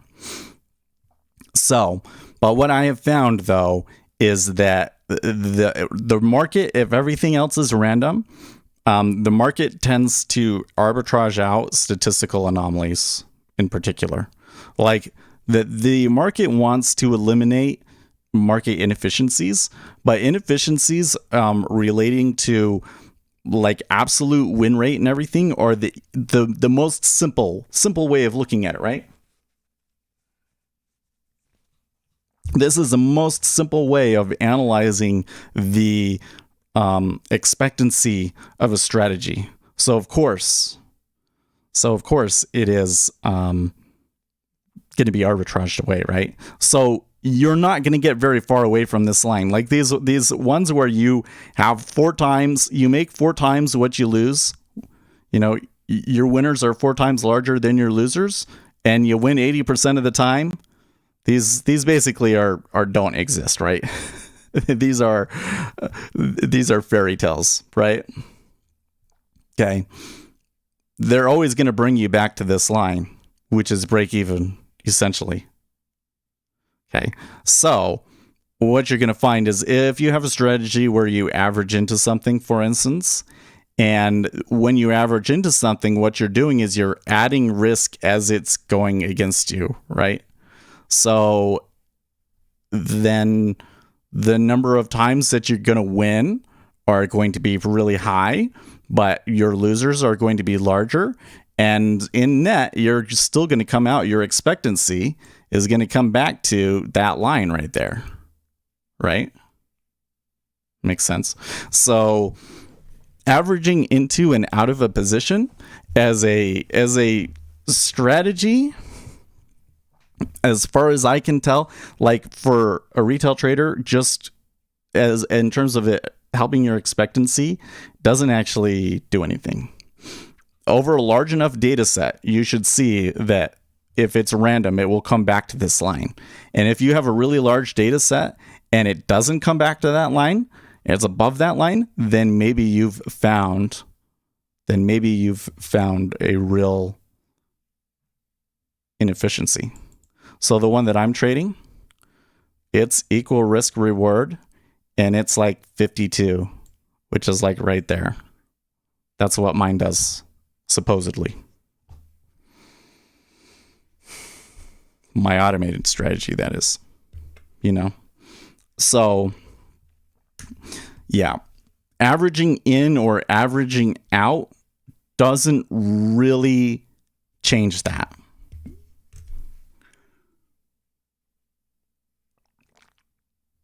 Now, here's what it does change. All right. And this is where it kind of gets complicated. Okay. It does change what goes on up in here, right? So if you have a strategy where it goes against you and you add contracts on, you're already in a trade. So that affects your psychology. And then it's moving against you, and that affects your psychology. And then you are doubling down on your losing trade, right? So that kind of averaging into something as it goes against you, yeah, overall, if you add and add and add to it, it will tend to come out, and you should be able to get a really high win rate. But what it does to your psychology is like awful, right? And it's basically rewarding a bad habit, in my opinion.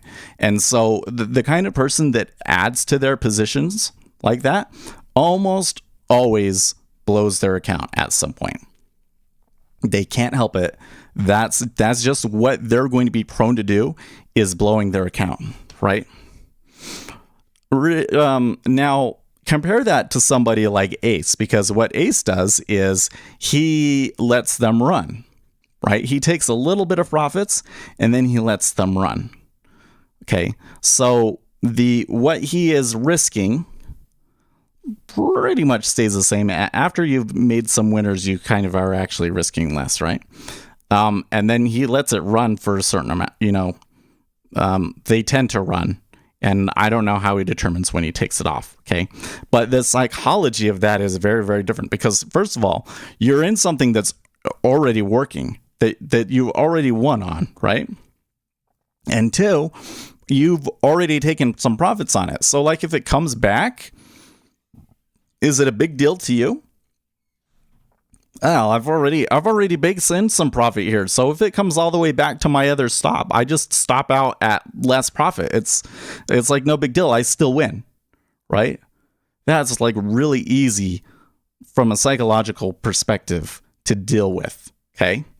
And the other side of that is that you have to realize that the more, how do we say this? Okay, so when you're looking at a distribution like this, okay, here is a really fat tail distribution. And now they're going to complain about the types of things. And here is going to be like a more even distribution, right? So what we mean by that is that when it's fat tailed, there's going to be more in the center, but there's going to be these outliers that go like really far out, right? Okay. How fat the tail is. If you have a really fat tail, you need more samples to know what's going on, right? Versus if you have something that has a relatively even distribution, doesn't have a lot of kurtosis, you don't need as many traits to figure it out. And so the result is that with this one, the fat-tailed one, you're going to get this and it's going to go, and then you blow out and it's bad, right? Versus this other one, you're going to go like this, and it's going to be fine, right? These are better. Essentially what we have learned from the probabilities and everything else like that is that these are better, that you don't get quite as consistent of a win, but in the end, that strategy, it's easier to deal with. It has a higher probability of working out for you.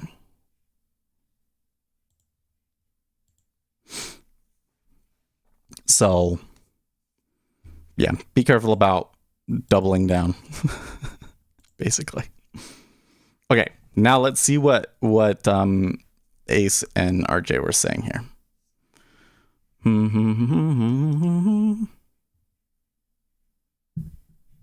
You found 5 names of people who saw something. No. 3 of those pilots were from the same incident. Like 60 Minutes interviewed all 3 of them. I think it was 3 of them. I think it was, see, because I have 4 here, right?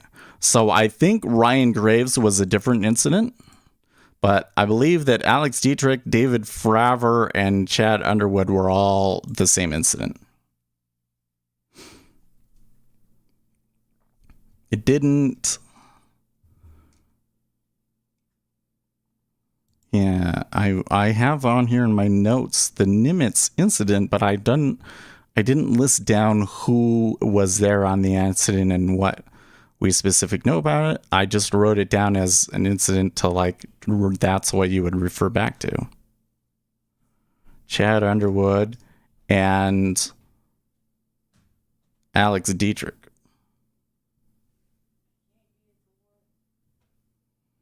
Think about that one for a second.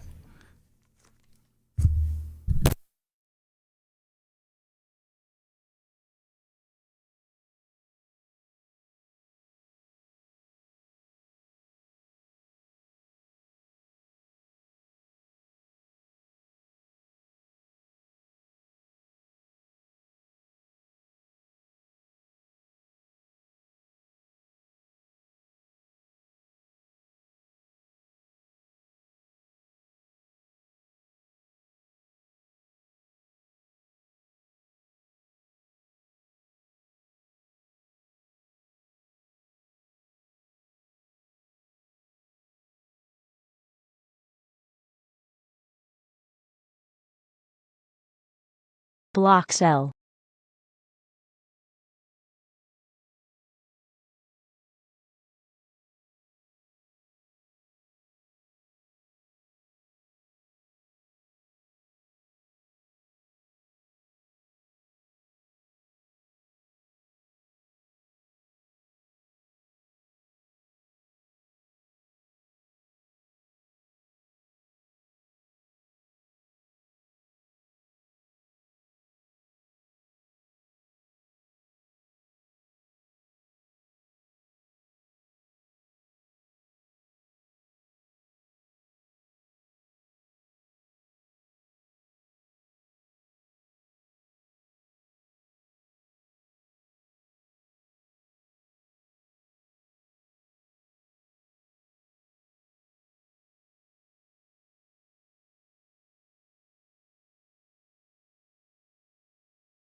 Sweet chair stream. I asked my man. I didn't get filled. I should have just sold it. Sucks. All right. Well, I had the right idea there on my one discretionary trade. Well, no, my second, because it was over here on the ZN. But my one ZN that I tried to take, I had it right. If I had just market sold into 13.5, I would have gotten filled at 13. You said Chad wasn't on the Nimitz?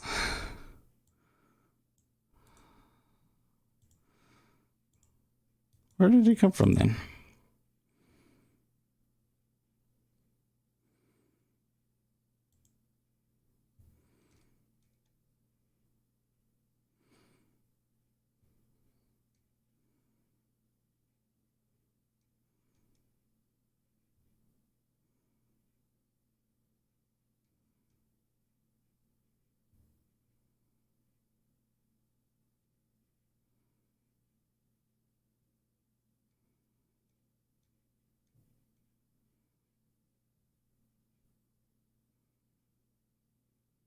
Okay, so let's read this one.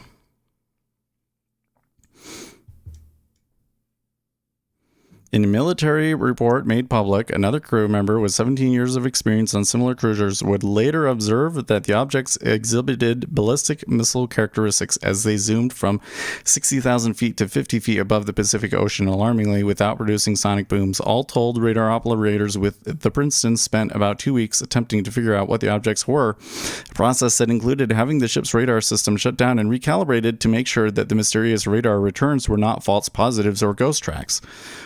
Eventually, David Fravor, commanding officer of the Black Aces, made visual confirmation of one of the objects midair during a flight training exercise. An hour later, Underwood made his infrared recording on a second flight. That day, Underwood recalls Dave Fravor was like, "Hey dude, BOLO.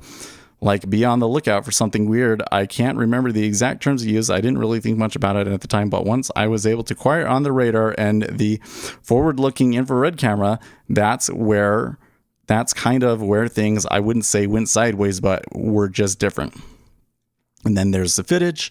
Footage appears to depict what Fravor had identified as a 40-foot long white oblong shape, hence tic-tac, hovering somewhere between 15,000 and 24,000 feet midair and exhibiting no notable exhaust from conventional propulsion sources, even as it makes a surprising dart leftward on the video's final moments. Okay, that part right there is bullshit. That was just the camera moving. Okay. Of the 3 UFO incidents captured by the U.S. Navy airmen via infrared gun camera pods, Underwood's footage remains unique for its lack of crosstalk between the pilots. A fact that has led to some speculation about its authenticity, but there wasn't anything on it that was protected. Underwood's retired former commanding officer Dave Fravor told Intelligencer the missing audio, he says, just didn't make the copy that was taken from the storage drive. Oh, okay. A former fighter pilot who served on the Nimitz in 2004, who spoke to intelligence officer on condition of anonymity, recalled an exhilarating group screening of the FLIR-1 video inside the Nimitz Carrier Vehicle Intelligence Center. So now this is somebody else saying that they talked to them and he was on the boat. So it sounds to me like these guys were all involved in the Nimitz incident and you're just bad at Googling, Ace.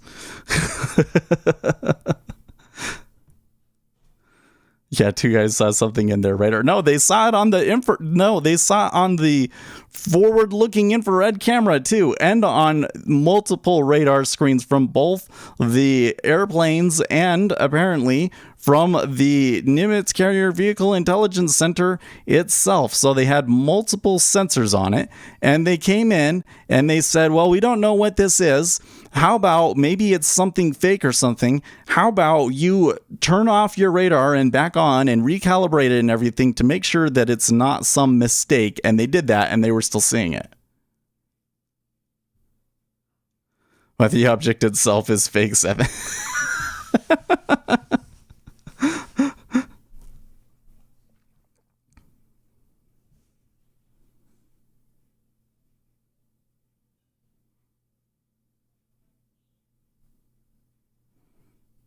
I don't understand the why.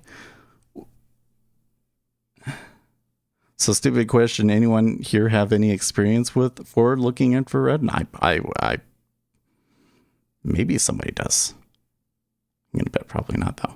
Something I'm looking here at this treasury and I'm like, is there still more room for it to go?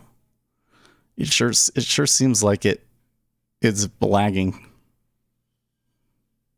Oh, you do, Uzi, do you? Okay, so tell us if that video with the forward-looking infrared, is that seeing an object like that? That's weird. Like, could that be a duck?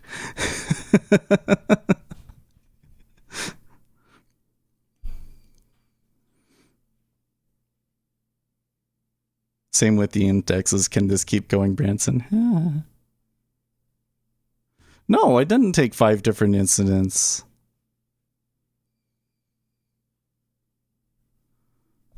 So you look right here. David Fravor saw something else. No. David Fravor was the Nimitz incident, right? It was David Fravor was like the commanding officer, right? And Underwood was the guy that recorded it.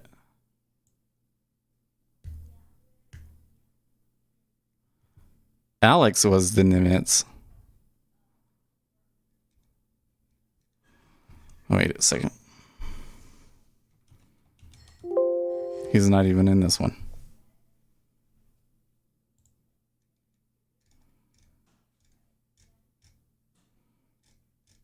Alex's name doesn't even show up on this particular. You need to chart this out like they do crime info.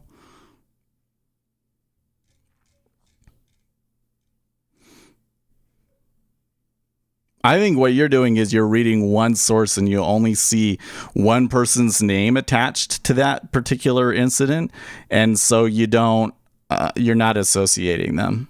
What you should do is watch the 60 Minutes video. I'll go back and I will try and chart it out.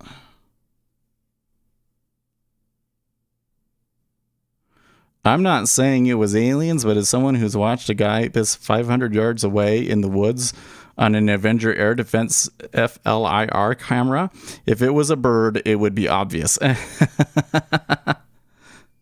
And then watch, well, that doesn't debunk it. So that's the thing, is like I'm saying, so there has been some people that have come out and attempted to debunk these videos. And I think that their debunking is a little naive, to be honest. So, like, what's really going on here is you're saying, well, you believe it's X, Y, and Z thing because you really want to believe that it's aliens, and so you're interpreting this information this way. But I would say, conversely, on the other side, you don't want it to be true, and so you're seeing things ABC way. And some of the things that you're saying when you say it's ABC way are kind of ridiculous. So, for instance, saying that it's a bird, that's ridiculous because they've had multiple sensors and everything that are pretty good at determining how big the object is and are pretty detailed, like Uzi was just saying there. And like you said, if it was like a bird or something like that, it would be really obvious, right? Second of all, it couldn't be some commercial aircraft because that was like restricted airspace, and they saw it come into their airspace multiple times, as we've just confirmed from this article right here that we've seen multiple times. Let's hear about the multiple sensors. Well, you had multiple planes that saw it, and then you also saw the sensors from the aircraft carrier, right? So those are two things that you've offered up as like potential explanations that don't pass the known information.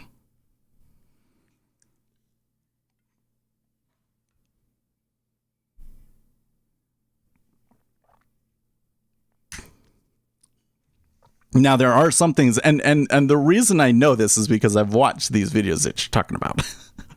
So, like, the one thing that they do point out is at the end of that video, it's like, it just, like, disappears off camera. And it's like, what the heck? But what's actually happening is the camera is just moving. Like the camera lost the lock on it at the end of that video. That's why that one happened.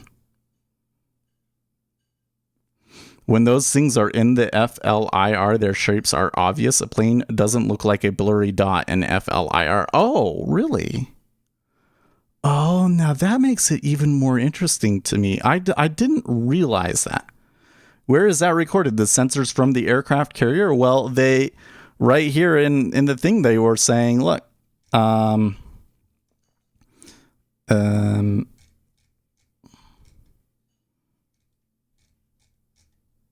my gosh.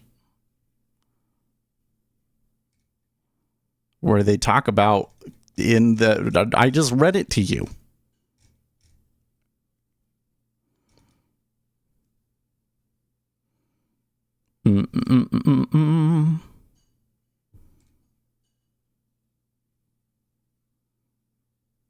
Yes, it does. They said that it did. Sorry, let me search for David's name again.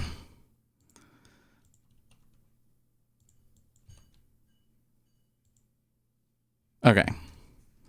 Here, again, a former fighter pilot who served on the Nimitz in 2004 who spoke to an intelligence officer on condition of anonymity recalled an exhilarating group screening of the FLIR video inside of the Nimitz Carrier Vehicle Intelligence Center.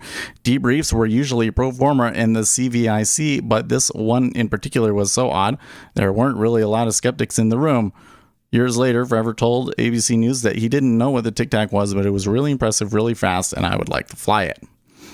And then further up here, they are saying, all told radar so this is a different incident, but all told radar operators with the Princeton spent about 2 weeks attempting to figure out what the objects were, a process that included having the ship's radar system shut down and recalibrated. Right?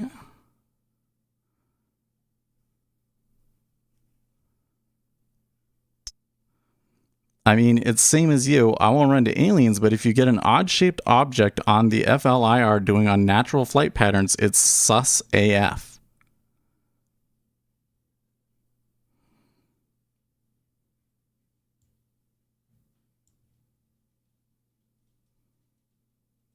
Yeah, now keep in mind radar isn't the same as FLIR. Yeah, that's correct. Right. So here we're saying here is a carrier. So here's one where they saw something and they saw on the carrier. And then here they talk about going in, doing a review of it in the intelligence center and correlating all of the different sensors that they had to see what they were trying to figure it out. Make it easy on you, man. Just say FLIR. FLIR? Okay. No one is saying anyone saw anything on the carrier? No, actually, well, I don't know if it was this incident. Oh, I didn't keep that one. Where was it? Well, let me think here for a second. There was a report like a week or two ago, like after this initial thing came out, there was something more recent where somebody that was on the boat said that they saw it too. So like not only were the people in the air like close to it seeing it, but the people that were on the boat could also look out and see it. That was a week ago or so. Great, we need that report. Why don't you go find it? Here's the issue again with this, Ace, is that I can like compile all of this information for you, but you ask a lot of stupid questions that a simple Google search would point out. Like if you knew anything about the thing that was going on, you would already find this stuff. You don't look credible when you continually say, where's the evidence this? Where's the evidence this? When a simple Google search would go and find it for you. Especially when I can go through and I can like list all of these names and all of these incidents and information about it. It's really interesting to me, though, that Uzi is saying that it's not just like things look really clear on FLIR. is what he's saying. He's saying that this fuzzy image that you get on FLIR, like when I look at it, I'm just like, that is like, just digital distortion and that sort of a thing. But Uzi is saying that's not normally what objects look like in that. Like he's saying that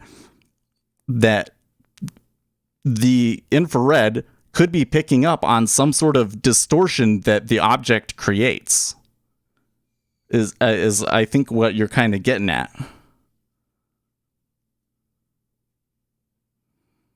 No, I did just confirm that the carrier did confirm it.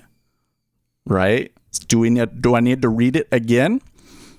A former pilot who served on the Nimitz in 2004, who spoke to the Intelligencer on condition of anonymity, recalled an exhilarating group screening of the FLIR video inside of the Nimitz Carrier Vehicle Intelligence Center.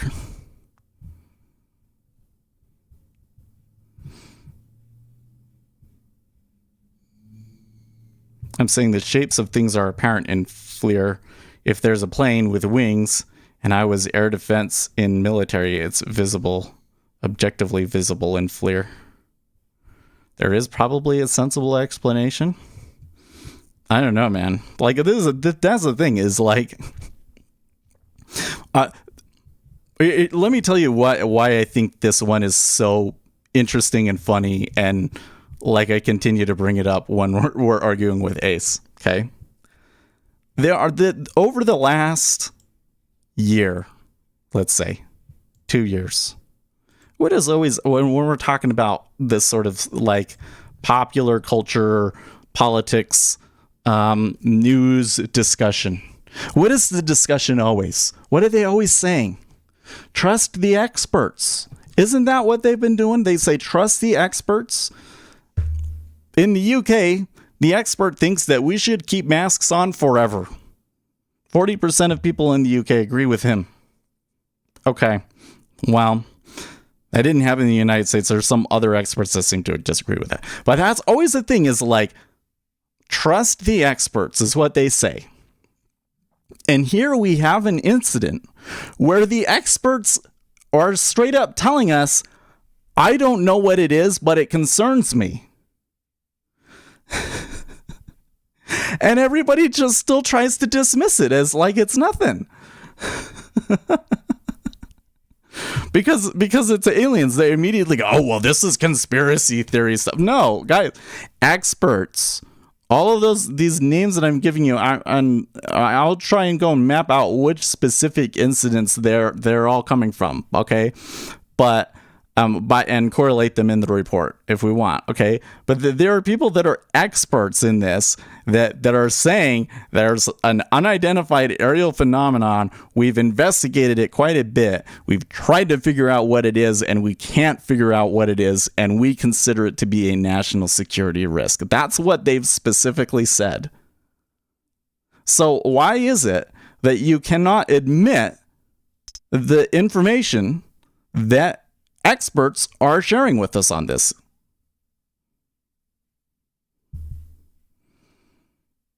Your claim that the carrier saw something is not anything that reports are saying just because you can't find it. My God. Like here's the thing that I find annoying about this is he'll say, oh, well, you don't have this. And then I'll go and I'll find it for him. And then he will find some tiny little way to try and say, well, that wasn't what you said. And it was exactly what I said. It's just maybe not what you thought it was going to say. Or you're trying to make up some space-saving maneuver to say, oh, that's not actually what it was. Here you're saying that this article doesn't even exist. I search here for the next 20 minutes, I'm going to find it. And then what are you going to do? You're going to say, oh, I was wrong, Seth. Everything that you ever say is backed up with sources? Has there ever been an incident when we've done this? This is probably like 20 or 30 times now where I say something and you say, no, that's not true. And then I go and I find the source. You've been wrong every time, Ace. Why don't you believe me when I say stuff? Like, honestly, seriously, are you just joking with me? Or why don't you believe me? because I don't make this shit up. I've never said I've always been able to pull up sources and find these things. All right, let's go find it. This will be a little bit harder to find because it wasn't as what is the word? Popular. I've never been. What was name one time where I listed out a incident that happened, and then you said, I don't believe you, it never happened, and then I went and I found the source and there wasn't actually a source, or it didn't happen.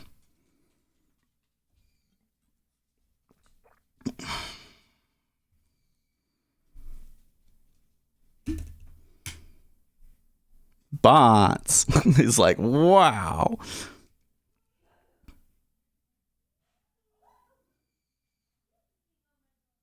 I already explained how Ace's debate tactics work. He'll literally work a claim down to the color of the shirt the person making it was wearing when they made it. And if it isn't his preferred outcome, he'll refute it.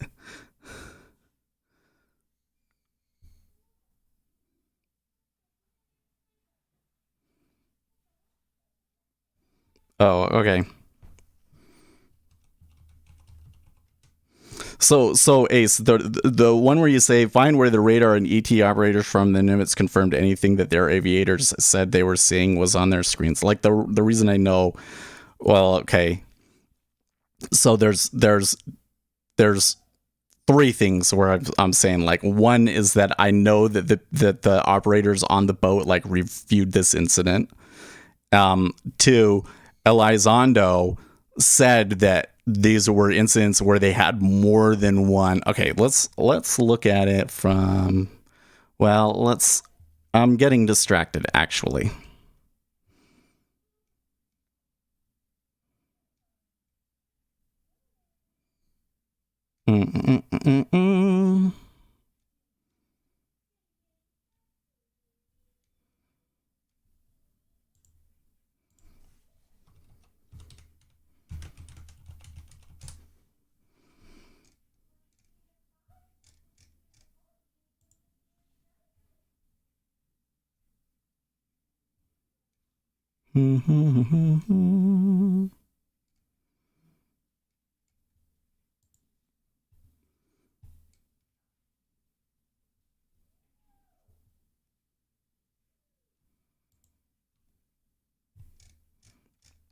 Oh, I know what I can do. I can just search for.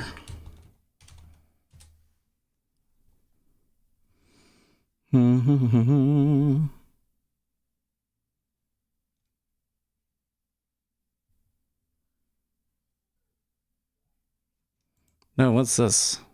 I've never seen this. Block by. From 2004 and 2009, when I walked away from the Department of Defense out of frustration, I had tried in vain to get anybody to listen to me, yet every time I tried to describe what we had witnessed out in SoCal during Tic Tac, I was openly laughed at, made the butt of jokes, and once even asked by my then boss just what the F I had been smoking. At the time, my concern was purely the safety of flight because of objects that I knew to be real and inexplicable were in our training areas. The very reason I had received permission from Captain Smith to intercept them in the first place. Sociocultural stigmas about UFOs did indeed prevent me from making the case at the time. The stigmas also cost me a second career in the Department of Defense at the least. I paid a very high price personally, and I hold the Navy/Department of Defense directly responsible for their complete and utter malfeasance of duty, which indeed did nearly result in air-to-air mishaps with unknown objects and Navy aircraft in the years that followed.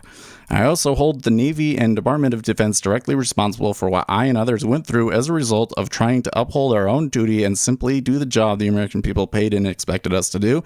I and others deserve a formal public apology and a redress for the costs we've paid. This is Kevin Day, who is a strike group radar operator. I don't know why you still think that it's like that it wasn't like multiple. Yeah, it's kind of weird, dude.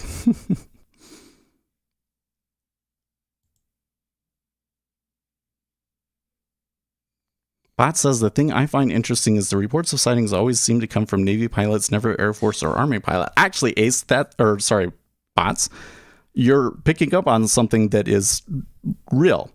So here's the thing, is that the way that the military handled these incidents has changed recently. And the Navy had a policy about this for a while, and the Air Force has like only just barely done it. So like we're going to be getting, or I think that in that report, they have some incidents from the Air Force, but they're like much more recent. But when you want to go back to the time that we're talking about with the Nimitz incidents, it's the reason that it's from the Navy is because of their policy.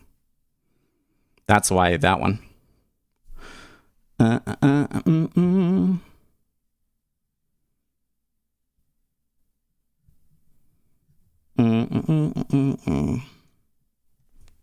Who is this? Omar Lara.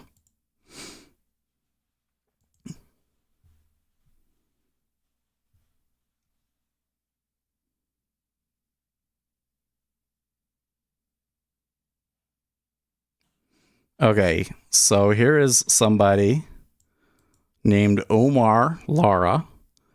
He said he saw the object at night with several other people at the back of the Nimitz. He said they all saw it too, but some of them are just reluctant to come forward. The way he describes it makes it sound like they got a much closer view of the object than the eyewitnesses on the Princeton. He said they were looking off the back of the Nimitz because there was a man overboard alert. A log on another ship of the Nimitz carrier group did show that there was in fact a man overboard on the Nimitz, so it helps his story. And then here's the podcast. Blah, blah, blah. Okay. I'm going to save that in our little notes here. Does that satisfy you on people on board the Nimitz did see it? That's the one person. It's not the one that I was looking for.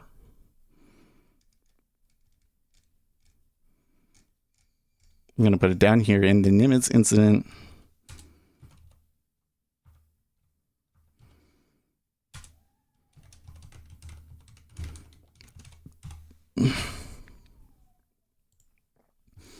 Oh, I actually didn't want to click that. I didn't want to close that one.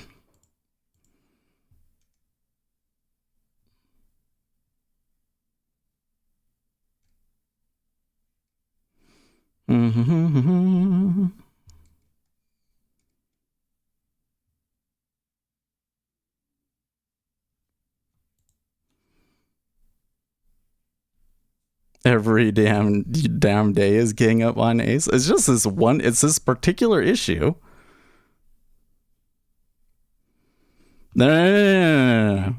Ace says, sure, they saw something. No confirmation that the radar operators. So you've made two claims of things that you're like, oh, Seth, you haven't proven. Okay. So we just proved one of them, that people on the deck saw it. Yeah. So what I would like to hear is, okay, Seth, you're right. There are people that have claimed to have seen the object from the deck of the Nimitz. You were right. You weren't just making it up. It wasn't just your imagination, Seth. It actually did happen. That was the claim. Do we need to go back? Hold on. You realize, Ace, that we can come over here to YouTube and I can go back 5 minutes. And we can, or we can just go back into let's see here. Where was it?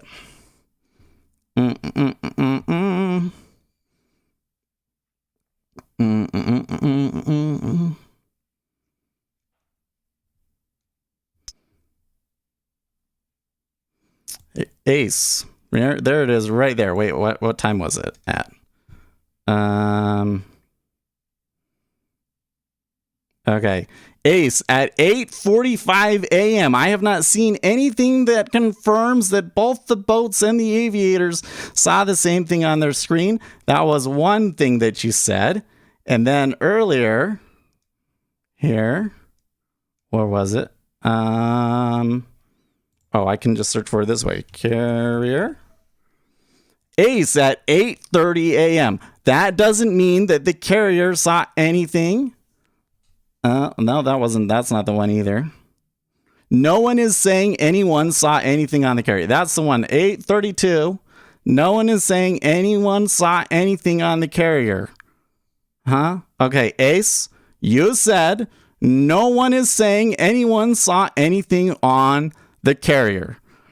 I have found one person that says they saw something on the carrier. This guy's name is Omar Lara. There's another one. I'm pretty sure I'm going to find it. So here's what you should say, Seth. You were right. I was wrong. You're not just making this stuff up.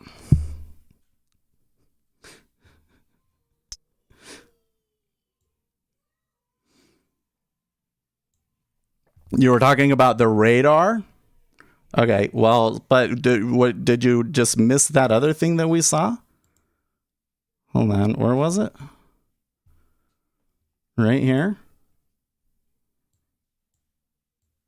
Kevin Day, who was a radar operator, says that he saw stuff and was concerned about it, and that they didn't take it seriously, and that he actually received what was the word that it cost him.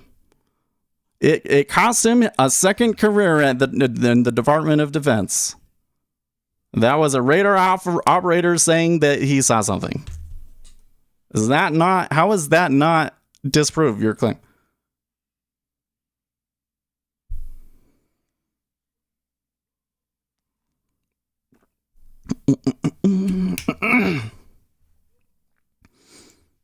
Okay, here we go. I'll just do it this way.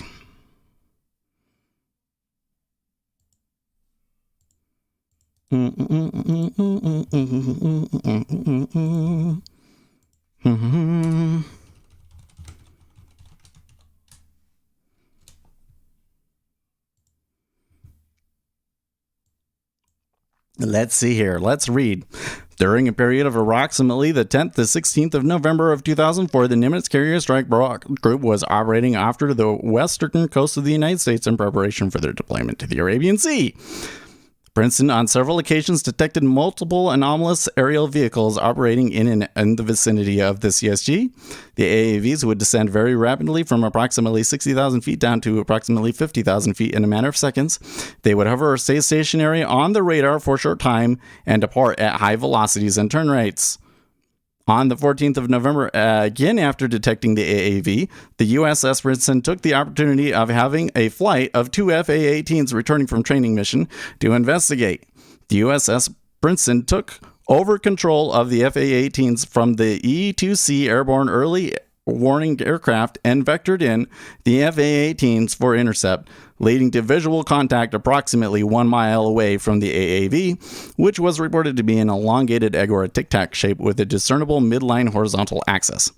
It was solid white, smooth, with no edges. It was uniformly colored with no nacelles, pylons, or wings. It was approximately 46 in length. The FA-18's radar could not attain a lock on the AAV. However, it could be tracked while stationary and at slower speeds with forward-looking infrared. The AAV did take evasion actions upon intercept by the FA-18, demonstrating an advanced acceleration, aerodynamic, and propulsion capability. The AAV did not take any defensive action against the CSG. However, given its ability to operate unchallenged in close vicinity to the CSG, it demonstrated the ability to conduct undetected reconnaissance, leaving the CSG with limited ability to detect, track, and or engage the AAV. Okay, so explain this to me, Ace. Explain this to me. How were they able to direct the pilots to the aircraft if they weren't seeing it on the Nimitz? If they didn't have data on the Nimitz that they were seeing this thing? Can you confirm with multiple sources? This is the fucking government report!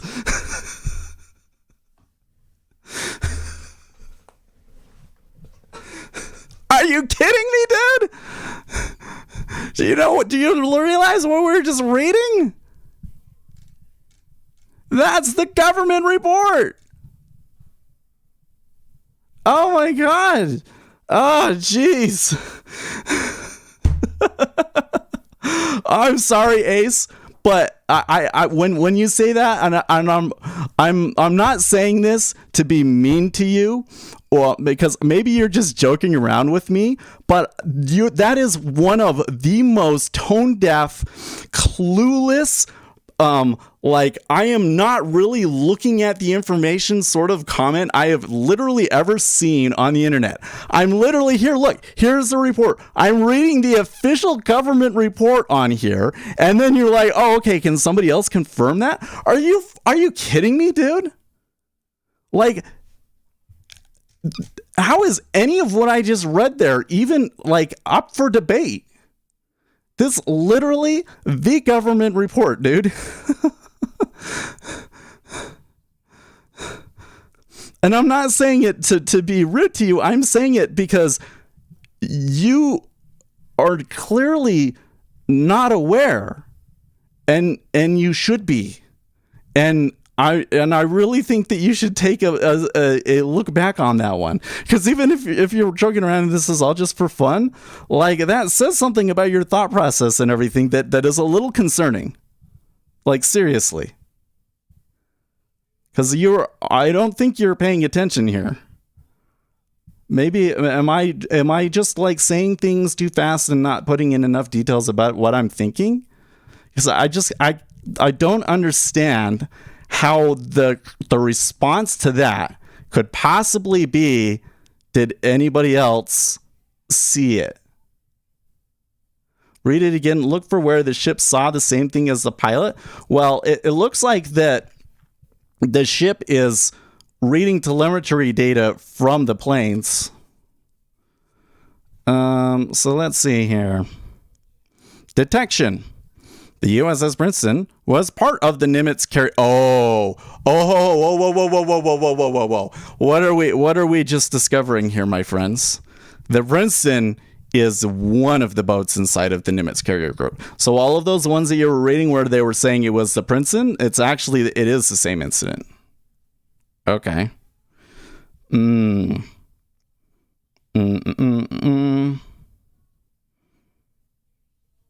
Princeton, on several occasions, detected multiple AAVs. Okay. The AAVs would descend, blah, blah, blah, blah, blah. Since the radar was in the mode to handle air intercept of conventional aircraft, it never attained an accurate track of the AAVs and was quickly dropped by the radar, meaning it was eliminated by the computer to reduce the amount of clutter on the radar. I mean, look, they did detect it. Like it was a boat. Okay, so here what it was. The boat saw it, and then they went out and they searched for it with aircraft. Okay? So that does prove it. And then on the Nimitz, which was like the main carrier or whatever, then they correlated all the data together. Right? Looks like a great way to be wrong. I just proved you wrong, Ace. Do you not read? We not reading the same document? No, I think that he's just saying he's to save face now. He's like, oh well. No, read that again. I will read it again.